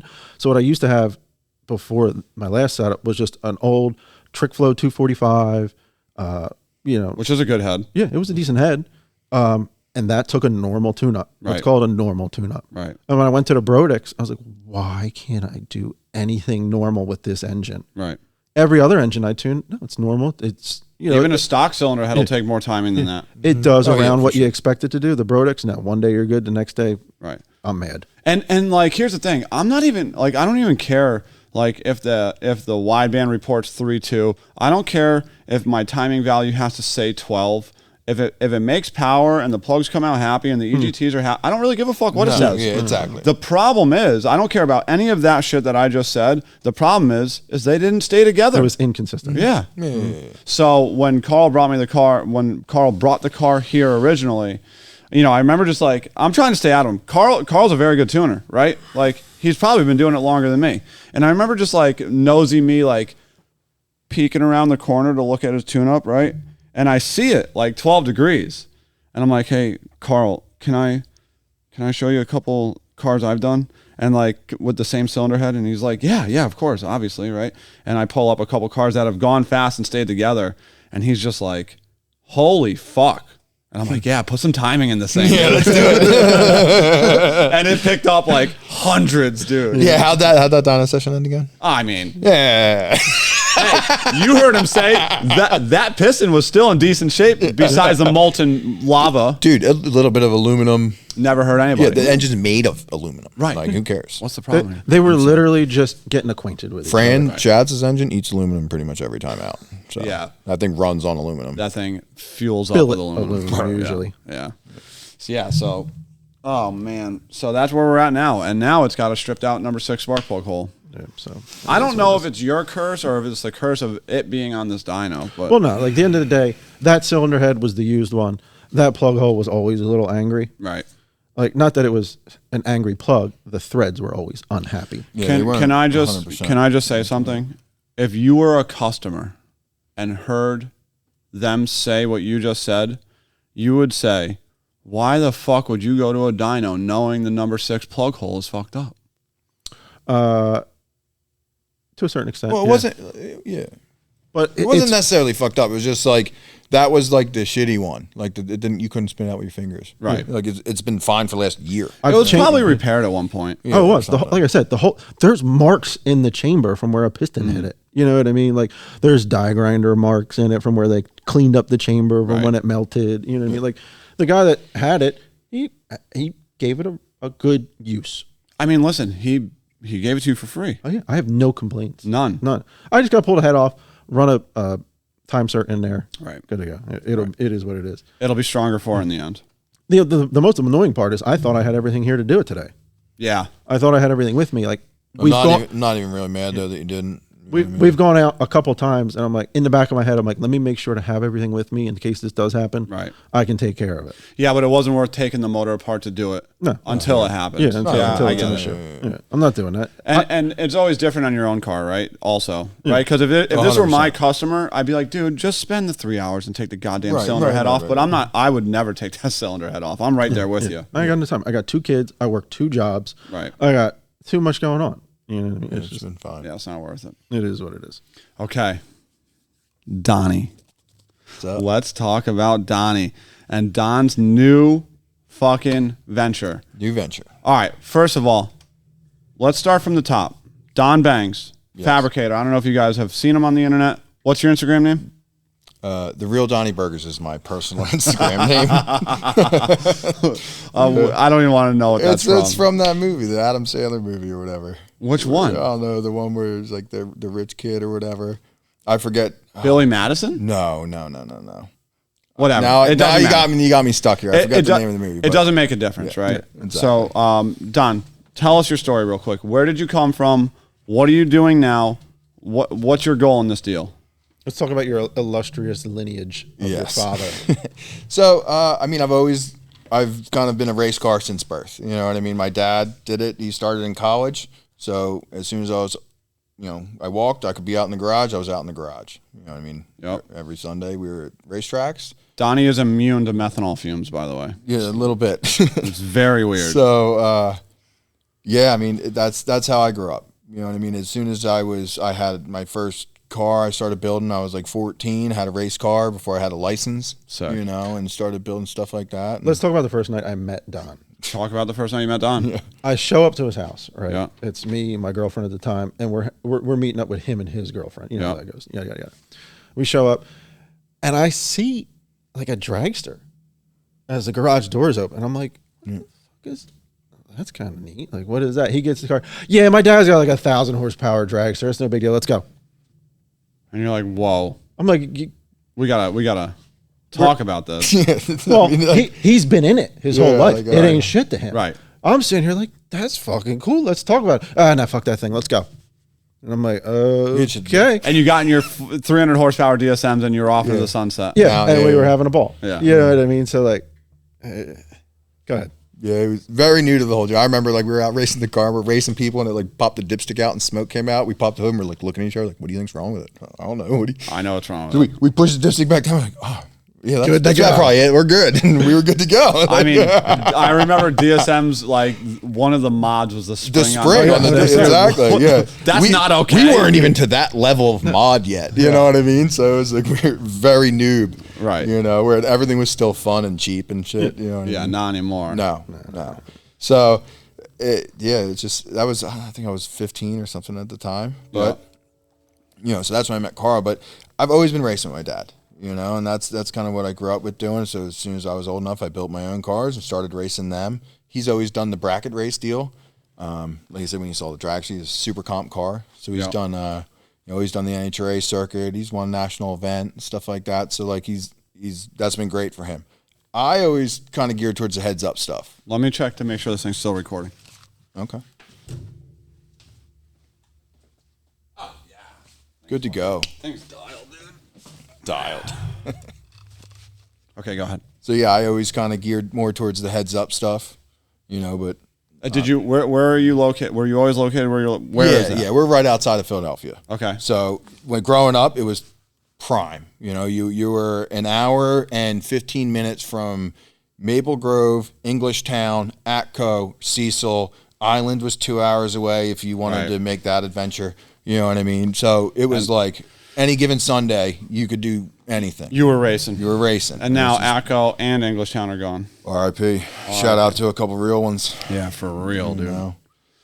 But yeah, that's how I've always been. So it was kind of, I don't know if you want to call it destiny or not, but I grew up, it was like, I wasn't poor, but I was a broke ass kid, you know what I mean? So I didn't have the money, and like I said, I liked heads up racing, or I wanted fast shit, so I made regular ass money as whatever, so I just learned how to do it myself. Right. You know, if I wanted something, I had to build it, you know, and I liked AMCs. That was, I blame my dad for this, all right? Whoa. So like, it was That's why we got along. I had an AMC. Yeah. What? Diamond Star Motors. That's what they were. That's like the wait. Chrysler. Yeah, it's AMC. Okay. We're That's graying the lines. It's a little here. stretch. It's a stretch. That's probably the biggest stretch you could make. Yeah, Eagle was an AMC. That's it. You know, 100%. This is all a stretch. Let's move on. Okay.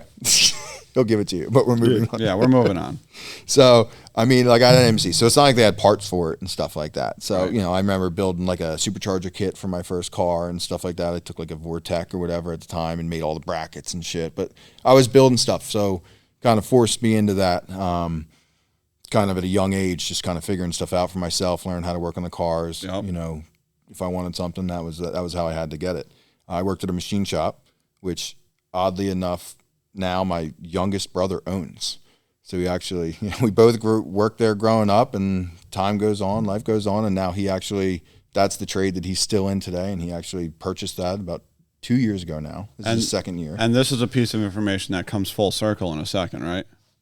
Yes. Yes, a little bit. So he has that machine shop, so I learned how to, do all the machining and stuff like that. Not so much automotive engine machining specifically, but like it was a mold shop, plastic injection molds and vacuum molds and stuff like that. So it was just like your general machine shop. So I learned all that and kind of, taught me a lot of the basics of just machining and everything like that, and got into the fabrication aspect and stuff. And I kind of always knew I wanted to do cars, like that stuff was cool and all to me, but at the end of the day, I'm still messing with cars every night, every spare minute, you know what I mean? So I kind of wanted to blend those two together, and ended up PSI Performance.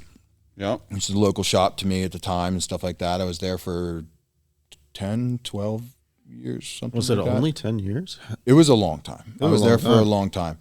Travis owns it. Well, I can tell you this, and I've told you this before. I thought that was your shop. A lot of people did that, and that was mostly just because I was the one at the racetrack. Right. You know what I mean? I was always posting stuff. I was always out. I was always doing racetrack stuff, posting a ton of stuff, and doing a lot of some of the social media for the the shop itself and stuff like that. So a lot of people had that same impression. I didn't own it. It's Travis's shop. It was there before I. And it's still there now. It's still there now. And what did you guys specialize in there? everything. Like when I Subaru first had started gaskets. there, oh yes, when I first started there, it was a lot of an import shop. You know what I mean? We did a lot of import things, Subaru specifically, mods, builds, all sorts of stuff, engine swaps, that kind of thing. Yeah. And then me being just a race car and coming from the domestics, I slowly kind of pushed it in my direction a little bit, I guess, you know, or I just started bringing in the work that I wanted to do, essentially. So, you know, it went more domestic, more drag race, more race, you know, and that end. So we ended up doing kind of both. And to this day, they still do both. Yeah. You know, it's probably one of the most well-rounded shops as far as services offered in the area. No shit. Yeah. I got to turn that off. I don't know what that is. That's the heat. Oh, okay. The infamous heat. They all know about it. So, but when I started there, I was definitely green.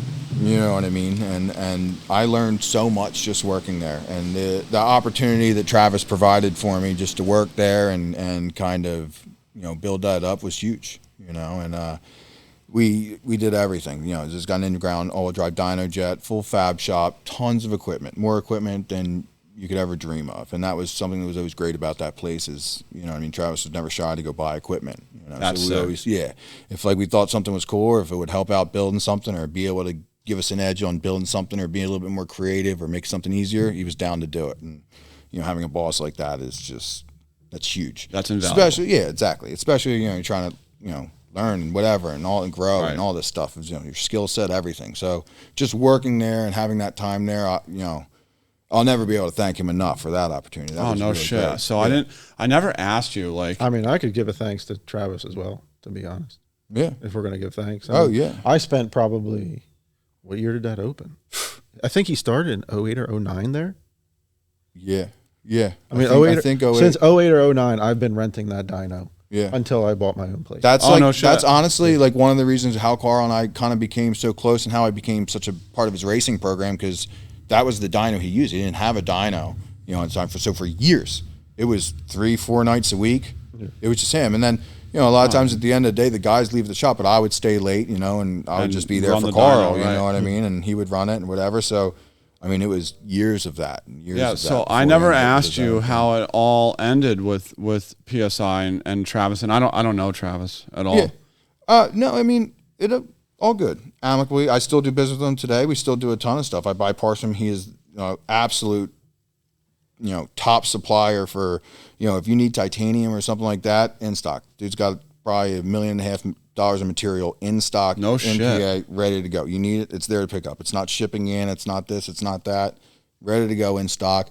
You know, like I said, the equipment he has, everything, and, you know, he's just an all-around great dude. So at the end of the day, like, we left on good terms, everything. It was just, I was kind of at the point where I wanted to go in a certain direction, and I wanted to be able to have a little bit more freedoms in my own life, you know, and I was doing it at the point where, and it's no fault to him. It's just, I was basically, I worked myself into a position where I was working all there full time.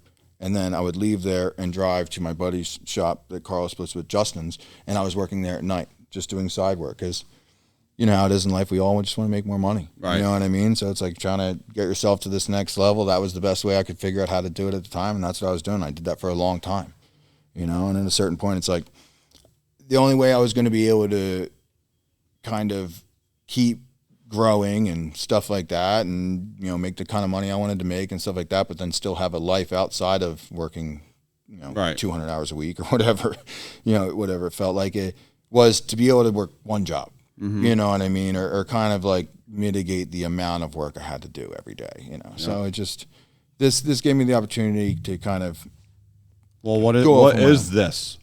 Well, essentially, I've gone off on my own. I am have a full-fledged fab shop, you know, automotive fabrication, chassis fabrication, you know, chassis setup, everything, you know, from start to finish we offer. I have a certain product line that I'm working on for different various products that we manufacture in-house. Like I said, my brother owns the machine shop, so that's about, you know, I think a block and a half over from my building. Sick. So yeah, it works out great. He's got a ton of CNC machines in there and stuff like that. So we work together on a lot of different products that we offer and shit like that. So is it my understanding that's what you're gearing towards is manufacturing race car parts? The ultimate goal is to kind of continue to bolster this product line and grow that. What's this product line? Manufactured Solutions is the product line. Do you have products now? We have a few. Okay. We have, CNC header flanges. We got some billet battery terminals and stuff that we work on. See, if I were good at this, I would have done my research. Yeah, well, I probably could have given you some information as well, true. but we'll figure it out as we go. We can blame me. Right, that's fine. But essentially, kind of like that. It's honestly you see a lot of chassis shops kind of moving in that direction a little bit these days. And at the end of the day, it's just, you heard Mac on your one podcast talking about how hard it is to kind of just run like a shop that strictly makes money by working on cars and at the level and the type that we do. Right. Because these aren't cars, these aren't Kias that need axles or whatever like that. You like that phone call. Exactly. I got the old sister phone call like, hey, my Kia needs axles. I'm like, I don't know what you want me to do here. Yeah. Like I work on race cars. My whole answer is like, I don't work on cars. He don't work on race cars. Oh yeah, I don't even work on race cars. He tunes. He works on laptops. Yeah, and they're plugged into race cars. I think what I told her, I was like, hey Taylor, I am so far disconnected from what you're asking me. It's not even funny. Yeah. Right. And she was like, oh, okay, thanks. Yeah. Oh, well, you're not helpful. No, she was really nice. This is all like this is your fault. Yeah. But where were we at even with that? Oh, I don't know. Well, yeah, it's just essentially if you're like working on cars or race cars specifically and stuff like that, it's hard. You know what I mean? And you got to be good at it and efficient and stuff like that. And it's hard to be super efficient at something that you might not know exactly what you're doing before it comes in the door. Well, custom is That's so. it. On top of that, let's talk about the level of work that Donnie and my Right. shop partner does. Remember when I was telling you about me doing the fabrication on my charge pipe? Yeah. I could get it done. It'll get welded. It'll be put together. You know what it's going to look like? It's going to look like you did it. Oh yeah. Yeah. But is it going to work? For sure. 100%. There's no two ways about it. You get something done by him or by Justin, you're getting art. Right. You're not getting just fabrication. You're getting the knowledge of years of doing it. But on top of that, you're getting beautiful welding. You're getting beautiful fabrication. You're getting parts that when you take it apart, you can put it back together and it clicks into place. Right. It's not, you're not fighting with it. Serviceable. You're not wrestling with it. When you look at it, you're like, God damn, that looks good. It's not like, oh yeah, that's a race car. That's how it's supposed to look. It looks like shit. Right. No, this is beautiful work. But is also able to be taken apart and Right. spark plugs can be changed. At the end of the day, it's the goal here is to race the car. You Right. know what I mean? I just feel as though there's a way to be able to do that and look good doing it at the same time. Right. You know I'm what I sorry. mean? My wife was calling and texting me, so I want to make sure nothing's on fire. Right. Sorry about that. No, you're good. It's understandable. So it's just a little bit hard to get everyone to kind of understand that. You know what I mean? It's like, with more of like a canned job situation, or book time type deals and stuff like that, Well, exactly kind of an expectation of what things cost and all that kind of stuff. This is everybody's recreation. Exactly. Right. So it's, when shit hits the fan, this is the first to go. Mm-hmm. Right. For other people. For us, this is our lives. Right. Right. But like. Right. But it's hard to get people to necessarily understand that per se. Like at the end of the day, some people would be like, yeah, it's my recreation. So like, I'm not going to spend that. You know what I mean? Right. Or like they want to just devalue or whatever or something like, just. Right. But at the end of the day, it's like, like things cost money. Time you know what I mean? is money. Cool. For sure. There's no two ways Cool about costs money. How cool do you want to be? Right. Don't be stealing my is saying. what it comes down to. So, what's the plan going forward? Just literally, are you planning on just not doing fabrication? Like, what's the goal? Well, I have the goal that everyone has. Eventually, I'd love to get to the point where I get to pick and choose exactly which cars I work on. Mm-hmm. Hopefully, most of them are just mine. You know what I mean? And the selection of products is able to, stand on their own and profitize themselves and stuff like that and sell, and that pays the bills and stuff. And then, I can continue doing what I do, but at a much more manageable level. Mm-hmm. Instead of having to like, okay, I got to get all these things done by the end of the week because we got to pay the rent and then this and still put money in the pocket, all that kind of stuff. It's just a lot more to manage. Right. So The revolving door. right, and it's the revolving door, and then it comes down to like a lot of another big part of my business is I do a lot of race program consulting and prep and crew work and stuff like that for several different people. Yeah, we were talking about this earlier. And I was actually excited to hear you say this, right? Because good crew guys are very hard to find, right? And as I do this more and more, right? Like I fly out to these teams, and the number one thing that I see is that they're trying to do too much. Exactly. Right? And they need to hire somebody. Mm-hmm. Some of the guys are not, it's not hard to explain that to them. And they're like, yeah, you're probably right. Let's try to get somebody in. Right. But a lot of guys don't want to spend the money for it. But almost every time that I've been able to get another crew guy in there, that crew guy is coming back. Right. Right. Because they're like, that was amazing. It's never been like, well, this was a waste. Right. I mean, unless the person is terrible, but I try not to surround myself with terrible people. Exactly. So when you came in here, you were originally asking me, ask me what you were asking me about the traveling. What was it that you were asking me? I was basically asking you if you have felt at this point, because you've kind of been doing this for a little while, if you thought that was better than what you do this, and if you enjoyed that more, if you felt that was more what you wanted to do, or if you wanted to do this more. I don't know yet. And I started to tell you this, and then I'm like, wait, we got to stop talking about this because I want to talk about it on the podcast. But in 23, I'm a fucking pile of shit, father, right? I don't remember exactly what year my first daughter was born. I know she's 2 years old, okay? Right. So whatever. But I stopped traveling. In the following year, so in 24, in the following year, I started to travel a little more. And this year, I'm traveling a lot, like I was previous to kids. Right. So that's a whole nother dynamic that, like, you really don't have to worry about yet, right? Like, you understand, like, being away for World Cup for 6 days, for Yellow Bullet for 6 days is a lot, right? And what I started to say to you, my answer to you was we're going to see how my wife does, right? And she's amazing, right? But, like right now, as it stands, I'm gone every weekend from now until August, right? She knows this. We'll see how it goes. But as far as I'm going to be honest with you. Being married to this dyno sucks. Yeah. Being in this shop, tuning cars every single day on the dyno sucks, right?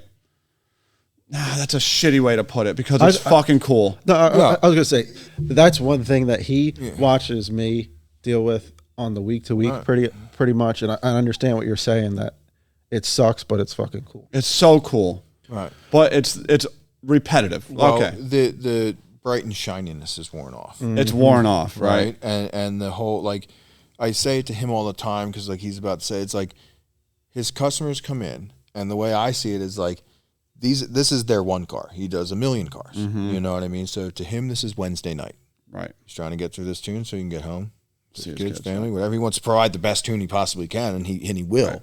Right. But at the end of the day, like, that's all it really is to him, a means to an end, essentially. I hate to put it that way, but you know what I mean? These are pretty straightforward, simple deals, right? So he comes there with a mission is to tune the car, get through the tune, get the best possible tune he can, move on. Right. The customer's standing there. This is their baby. Right. This is their project that they've been working on for who knows how long. Right. This is what they think about every spare minute they have. They're painting over which cam shift they should get, this stage, that stage, whatever.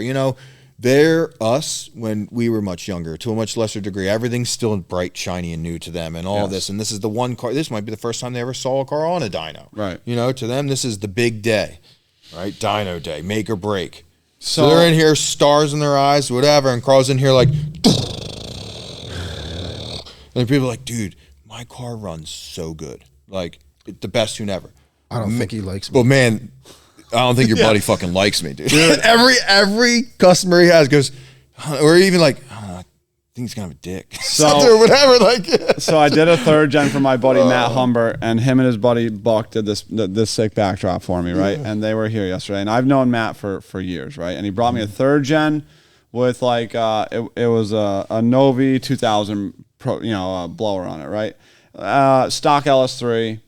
Holly HP, you know the vibes, right? E85. Right. Three pulls, everybody knows the rules. Okay. Exactly. Three polls, everybody knows the rules. Was tuned before you got here. When you sent me the build sheet, I had the file written. Like the difference between the base tune and where it ended up was very little. Very little. Right? Okay, but that's besides the point. So, it comes back to like Karl was saying, I can grab the pipe, look at the pipe, make a mark cut, one cut, boom, fits. Like that's what I was trying to say. Like you got to the point you get to, it's like you already know what it needs before it gets here. Matt, I've known Matt for many years. And I make a pull and he's in my window and he's like, yo, what's the battery voltage? Yo, what's the duty cycle? How much boost did it make? It's logs still downloading. Finally, and I've known Matt for a long time, and I'm like, Matt, get the fuck away from me. Literally, just like that. I'm like, Matt, get the fuck away from me. And he goes, ha ha. No, and I'm like, no, I'm dead serious, dude. Like, let me do my job. And like, this is like, I know Matt. Like, I talk to him all the time, so I can talk to him like this because I would never talk to just somebody like this. And he was like, "Oh shit, all right," just like you were saying. I don't think he likes me. I can't tell you how many times I've sat there and I've just rolled windows up. Oh my god, just no words, just window up, right up. Because not to be ignorant, but I'm here to do a job for you. I'm here to do the absolute best that I can do. And if you're talking to me, I can't concentrate. Yeah, I'm doing something that takes a huge mental toll on you. So like during the day, a lot of people don't notice. I work in a port facility. I work on heavy equipment. My job ain't easy. I'm outside. I'm cold. I'm dirty. I'm lifting heavy shit. I do that every day. 5:30. Some people do that for fun. Yeah. 5:30 in the morning to 3:30 in the afternoon. That's what I do. And then 3 nights a week from 5:30 to 11, I tune cars. Right. If I have to work a full day tuning, so that'd be, let's say 2 or 3 cars, I'd rather work my full-time, my day job than tune. By the end of the day, I am mentally exhausted, physically exhausted, and I am burnt out. Well, you're physically exhausted mainly from your previous 8 to 10 hour work Well, not day. even just that. I'm saying like if say I was to go on a Saturday and tune 3 cars. It's exhausting, right? It's exhausting. It is. I honestly think it's the mental load and it's everything that goes along with it. There's a lot going on. Yep. And when I'm working, I don't want to talk. I want to get done what I got to get done. When I'm done, I will gladly sit and talk with you. I'd love to. Yeah, I'd love to have a conversation with you when we're done. Yeah. But when I'm working, don't talk to me. It's, you have to, as a tuner, right, on the dyno, well, anywhere, right? But like, dude, you got to look at oil pressure, fuel, like you're comparing shit, right? You're pulling, it's just, my buddies will all make fun of me, like, oh yeah, tough day on the dyno, huh? Sitting there on your ass, and it's just like, dude, it was gnarly. Well, that's what I'm getting at. I do both ends of it. And I do the hard shit, like the physically blue collar hard job. And then I do the tuning. And if you want to know what's harder on me at the end of the day, it's tuning. That's interesting. I don't know if I've ever had anybody with the enough experience to tell me that. It's because I always feel whooped at the end of the day. If I work a Saturday, it's very rare I work a Saturday anymore. Yeah. If I do a Saturday, it's because I have 2 big jobs. I have 2 big tunes that I know aren't going to go fast. Yeah, I'm going to be there from 9 o'clock in the morning till 6 o'clock at night. Right. No doubt about it. And at the end of that day, I just want to go take a shower and go to bed. Right. I'm whooped. It's crazy, right? I can go to my day job, sling wrenches, pick up heavy shit, do my job from 5:30 in the morning till 6 o'clock at night and be fine. So I can tell you this. I can ride my dirt bike and then show up and tune a car. I cannot tune a car and then go ride my dirt bike. Right. Yeah. I cannot. Yeah. I've tried it. I've tried it a dozen times, million times, right? And I'm just like, I'll get my bike, I'll get it all unloaded, I'll get out there, and I'm just like, I can't do it. I don't know about you, but my mind when I'm done tuning at the end of the day is like a hamster wheel that hasn't stopped. I'm thinking about things. What did I do? What can I do? You can't turn it off. You can't. You're stuck in race car, which is why I think, getting back to what you were saying, which is why I think the traveling part, I do like it more. Yeah. Because let's say you're there for 4 days. It allows you to kind of separate yourself and then focus. Dude, you have one thing. 4 days. Exactly. You got nothing else to do besides get that thing down the racetrack. That's it. You can go full, like you could almost let yourself go, right? Like I can't, there's no responsibilities. Like there are no rules. There are no rules, dude. You know what I mean? This is like uncharted territory. Like I'm sitting in a hotel at a racetrack, whatever. And it's just like, I'm full in race car. That's it. Right? Which is a part I do like. Yeah. So to get back what you were saying, and what I want to do is be less on the dyno, reserve the dyno for shit like this. Right. Karl needs the dyno to make 2,300. I got to be honest with you. At this point, most of my work is the higher power stuff, and I am appreciative of that, right? But I would rather have it only that, right? Only the I'm not going to put a number on it, right? Because like a Miata that makes 1,000 horsepower is insane. It's a rowdy right? fucking car. Yeah. So I'm just going to say, like, I'd rather reserve the dyno for the gnarly shit, and then make the money traveling. You know, because and the traveling, as far as the money is concerned, I can make more money on the dyno by a long shot.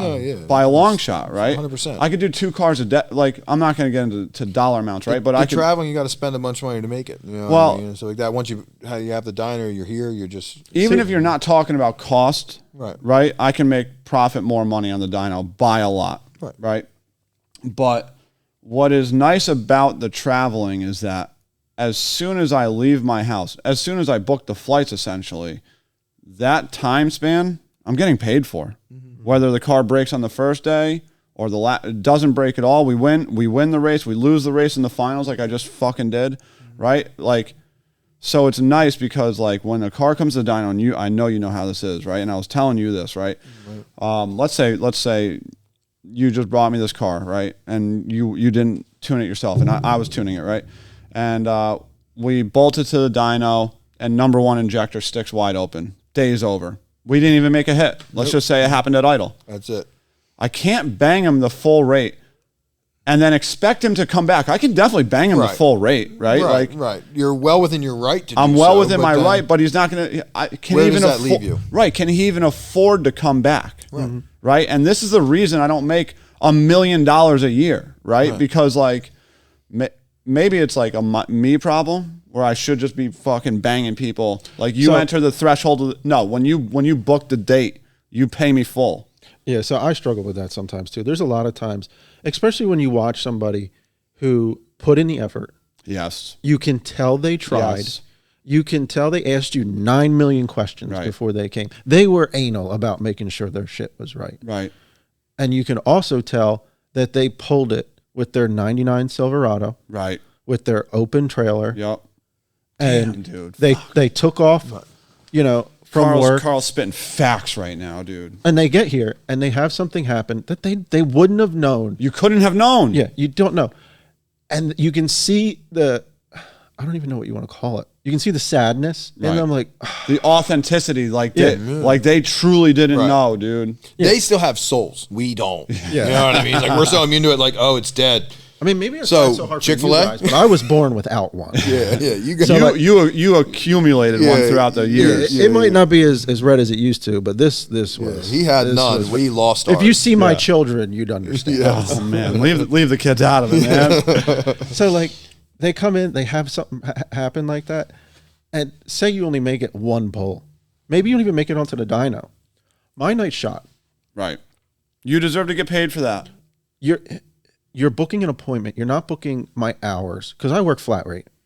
You know what I mean? I don't charge, hey, it's $220 an hour until I'm done your tune. Right. I give everybody a price up front. Yep. Whether it eats my fucking lunch or I knock it out. Me and you have talked about our pricing. And it's funny. A couple of years ago, me and Karl got together and there was one other person involved in that conversation, right? Yeah. And we basically got in line, because we're competitive, right? We're in the same market. We're in the same market, and we're like 2 to 3 hours away. So, like, to hear Karl's name in a normal conversation happens all the time, right? So we had gotten together with another guy about 3 years ago, and basically just got in line with our pricing. Yeah, because we were sick of people shopping. Yeah, there's no point. Exactly. There's you're going to get, and nobody. I've never told anybody that, so I'm happy to put that out there. You're going to get arguably the same quality from either one of us. I agree. And like if you're shopping for price, and we've said this, it's not the go customer you're looking for. Go to, if Karl's cheaper and Karl's not cheaper, go to Karl, right? If that guy's cheaper, go to that fucking guy. And that's what you're looking for? That's your requirement? Best of luck to you. And I truly mean that. Best of luck to you. Yeah. I would say, and I don't know about you, 80% of my, probably even higher than that. Most of my customers never ask me the price until it's over. Most of my race car customers. So I'm trying to think. Well, so Yeah, that's the street car guys. So I've geared this is something I would like to talk about.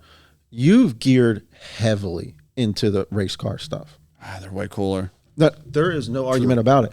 Goddamn table. I got into this by falling into it. Mm-hmm. I got into it because I liked what was a race car to me when I started out. When it was a race car to me, it was an 11-second street car DSM. Yep. You know, that's how I started. I started tuning my own car when I was 16 years old, when Don was riding in the passenger seat. DSM link? No. SAFC. Let's go. Palm Pilot. Yes, I know what that is. Pilot. I don't know the Palm Pilot. I know the SAFC. That was the OG. Yeah, the Palm Pilot was DSM MMCD to log the ECU, and you use the SAFC to tune the fuel. And then I used the cam angle sensor to top that timing back a little bit.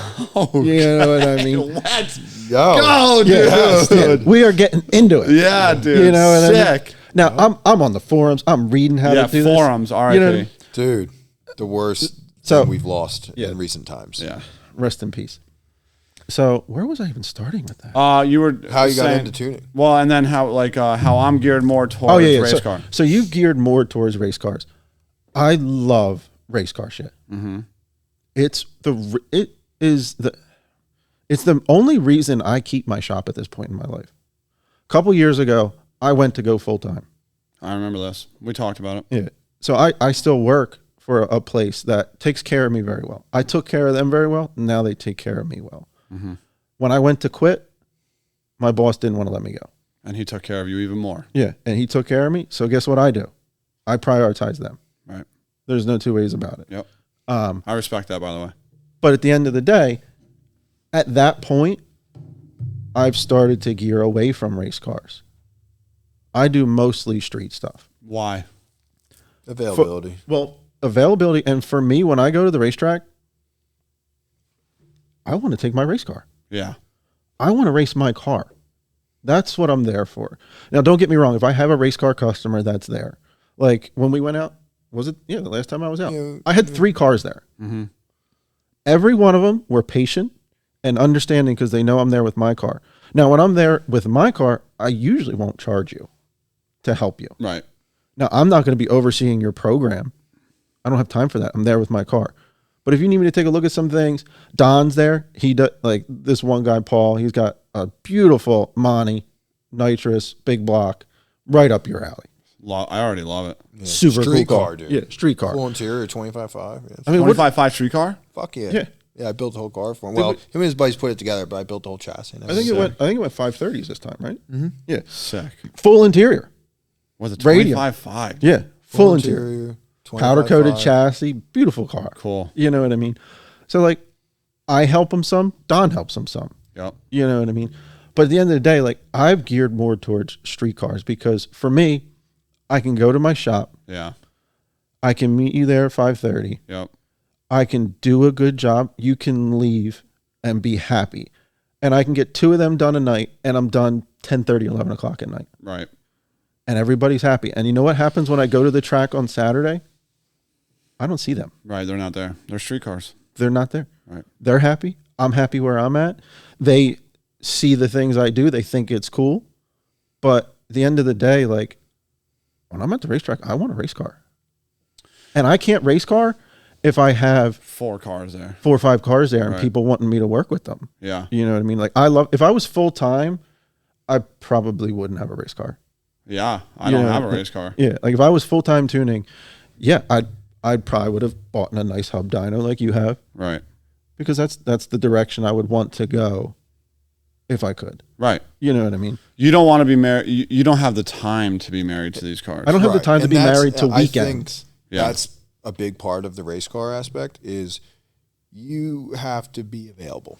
Right. When these racers, when they go to the track, like if they have a question, like the last thing they want to be able is feel helpless. Yeah. And that's one thing I that- recognize that the huge responsibility that falls on the racer themselves, like that they need to put themselves in a position to where they're not going to be helpless. They either need to make sure you're available or whatever, but like just having that availability. So that speaks to one other thing I've done. I've held multiple tuning classes. Yeah, are you still doing those?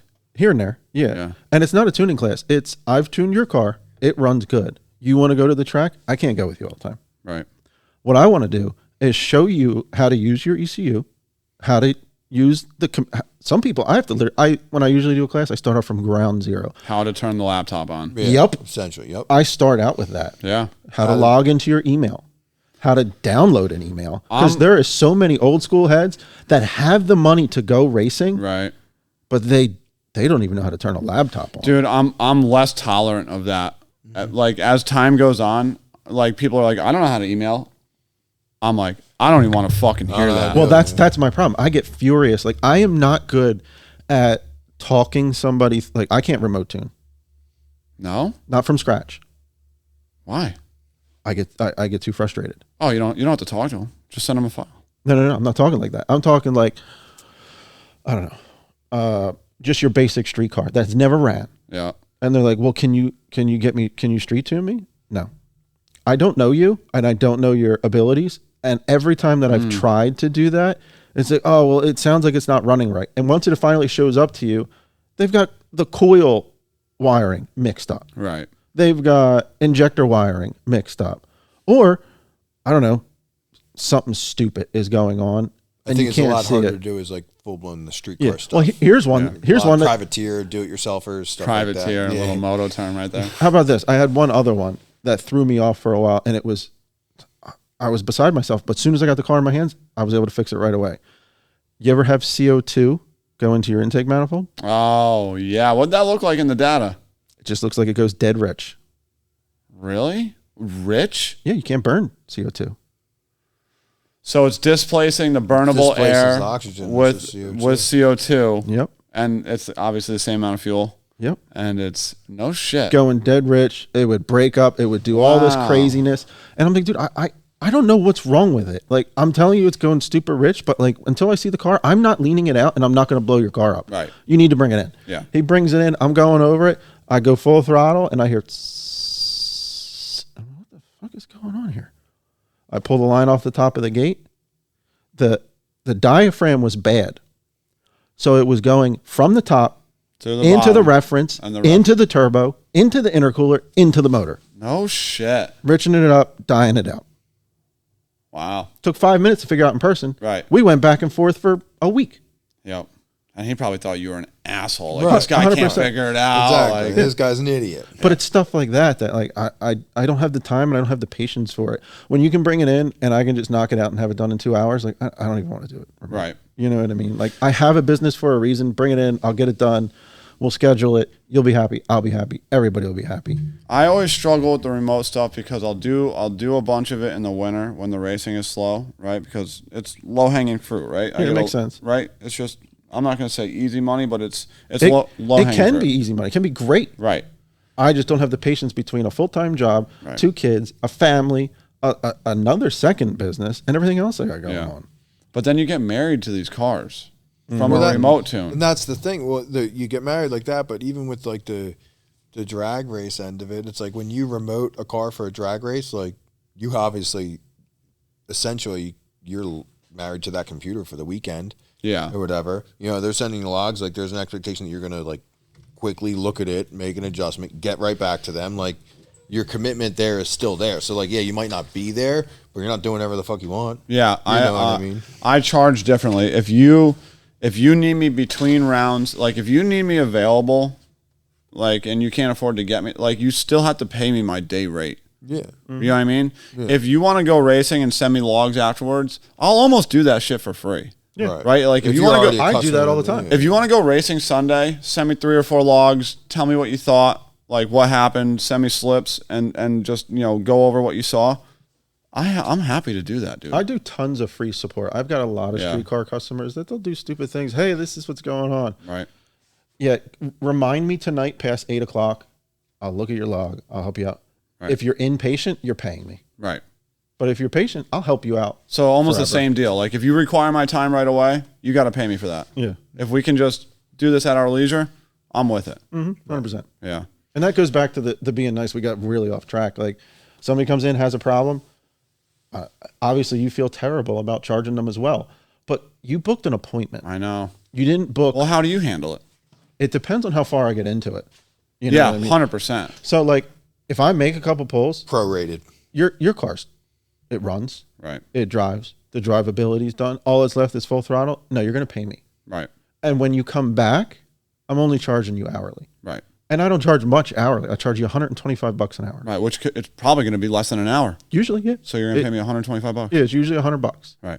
I don't think that's bad. No.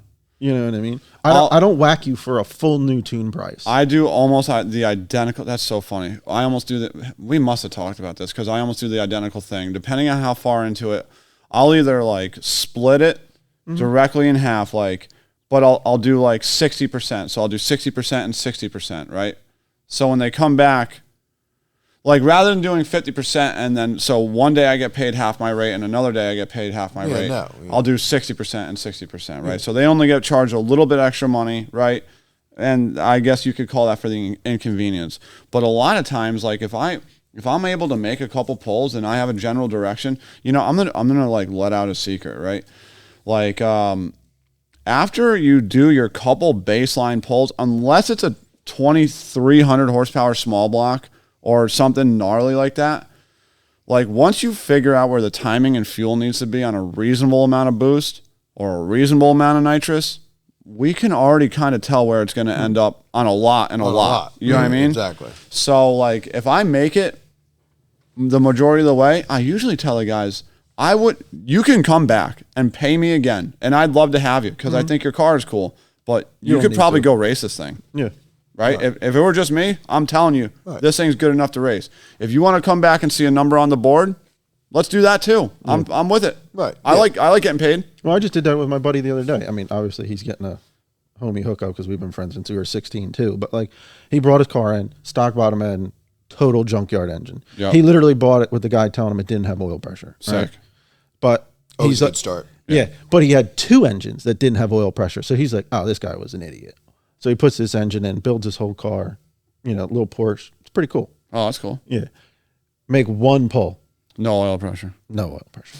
And Well, Weird. but not great. But the thing is, before that, I was able to start it, idle it, put it on the chip, do 80% of the work. Right. You know, we made one rip. It was on like 18 pounds. It was in 3%. Right. I'm like, dude, you're done. You're good to go. Just know put what I mean? another engine in it and send it. And that's what we did. I didn't have time to get back to the dyno. I was like, you're close enough. You'll be fine. He went out, personal best. Next one, even faster. Right. And it's fine. Yep. You know what I mean? Like, we've been doing this long enough. Like, you know where around. Especially a stock bottom end, stock headed LS. Yeah. Trust me. They're pretty figured out at this point. Yeah, we have a pretty solid understanding of how that works. The bass tunes are pretty close. Yeah. I'll just say that. Oh, Bosch 210 E85 Holly on a stock bottom end. I think I got something for you. I think I might have something. Yeah. No big deal. I did one a while back. Let me think. Right. All right. Well, we've been here for 2 hours. My wife's been fucking calling me for some goddamn reason. Let's get the fuck out of here. All right, sounds good. Boys, this was sick. It was a heater. It was a heater. All right. Goodbye. Love you. Bye. God damn it!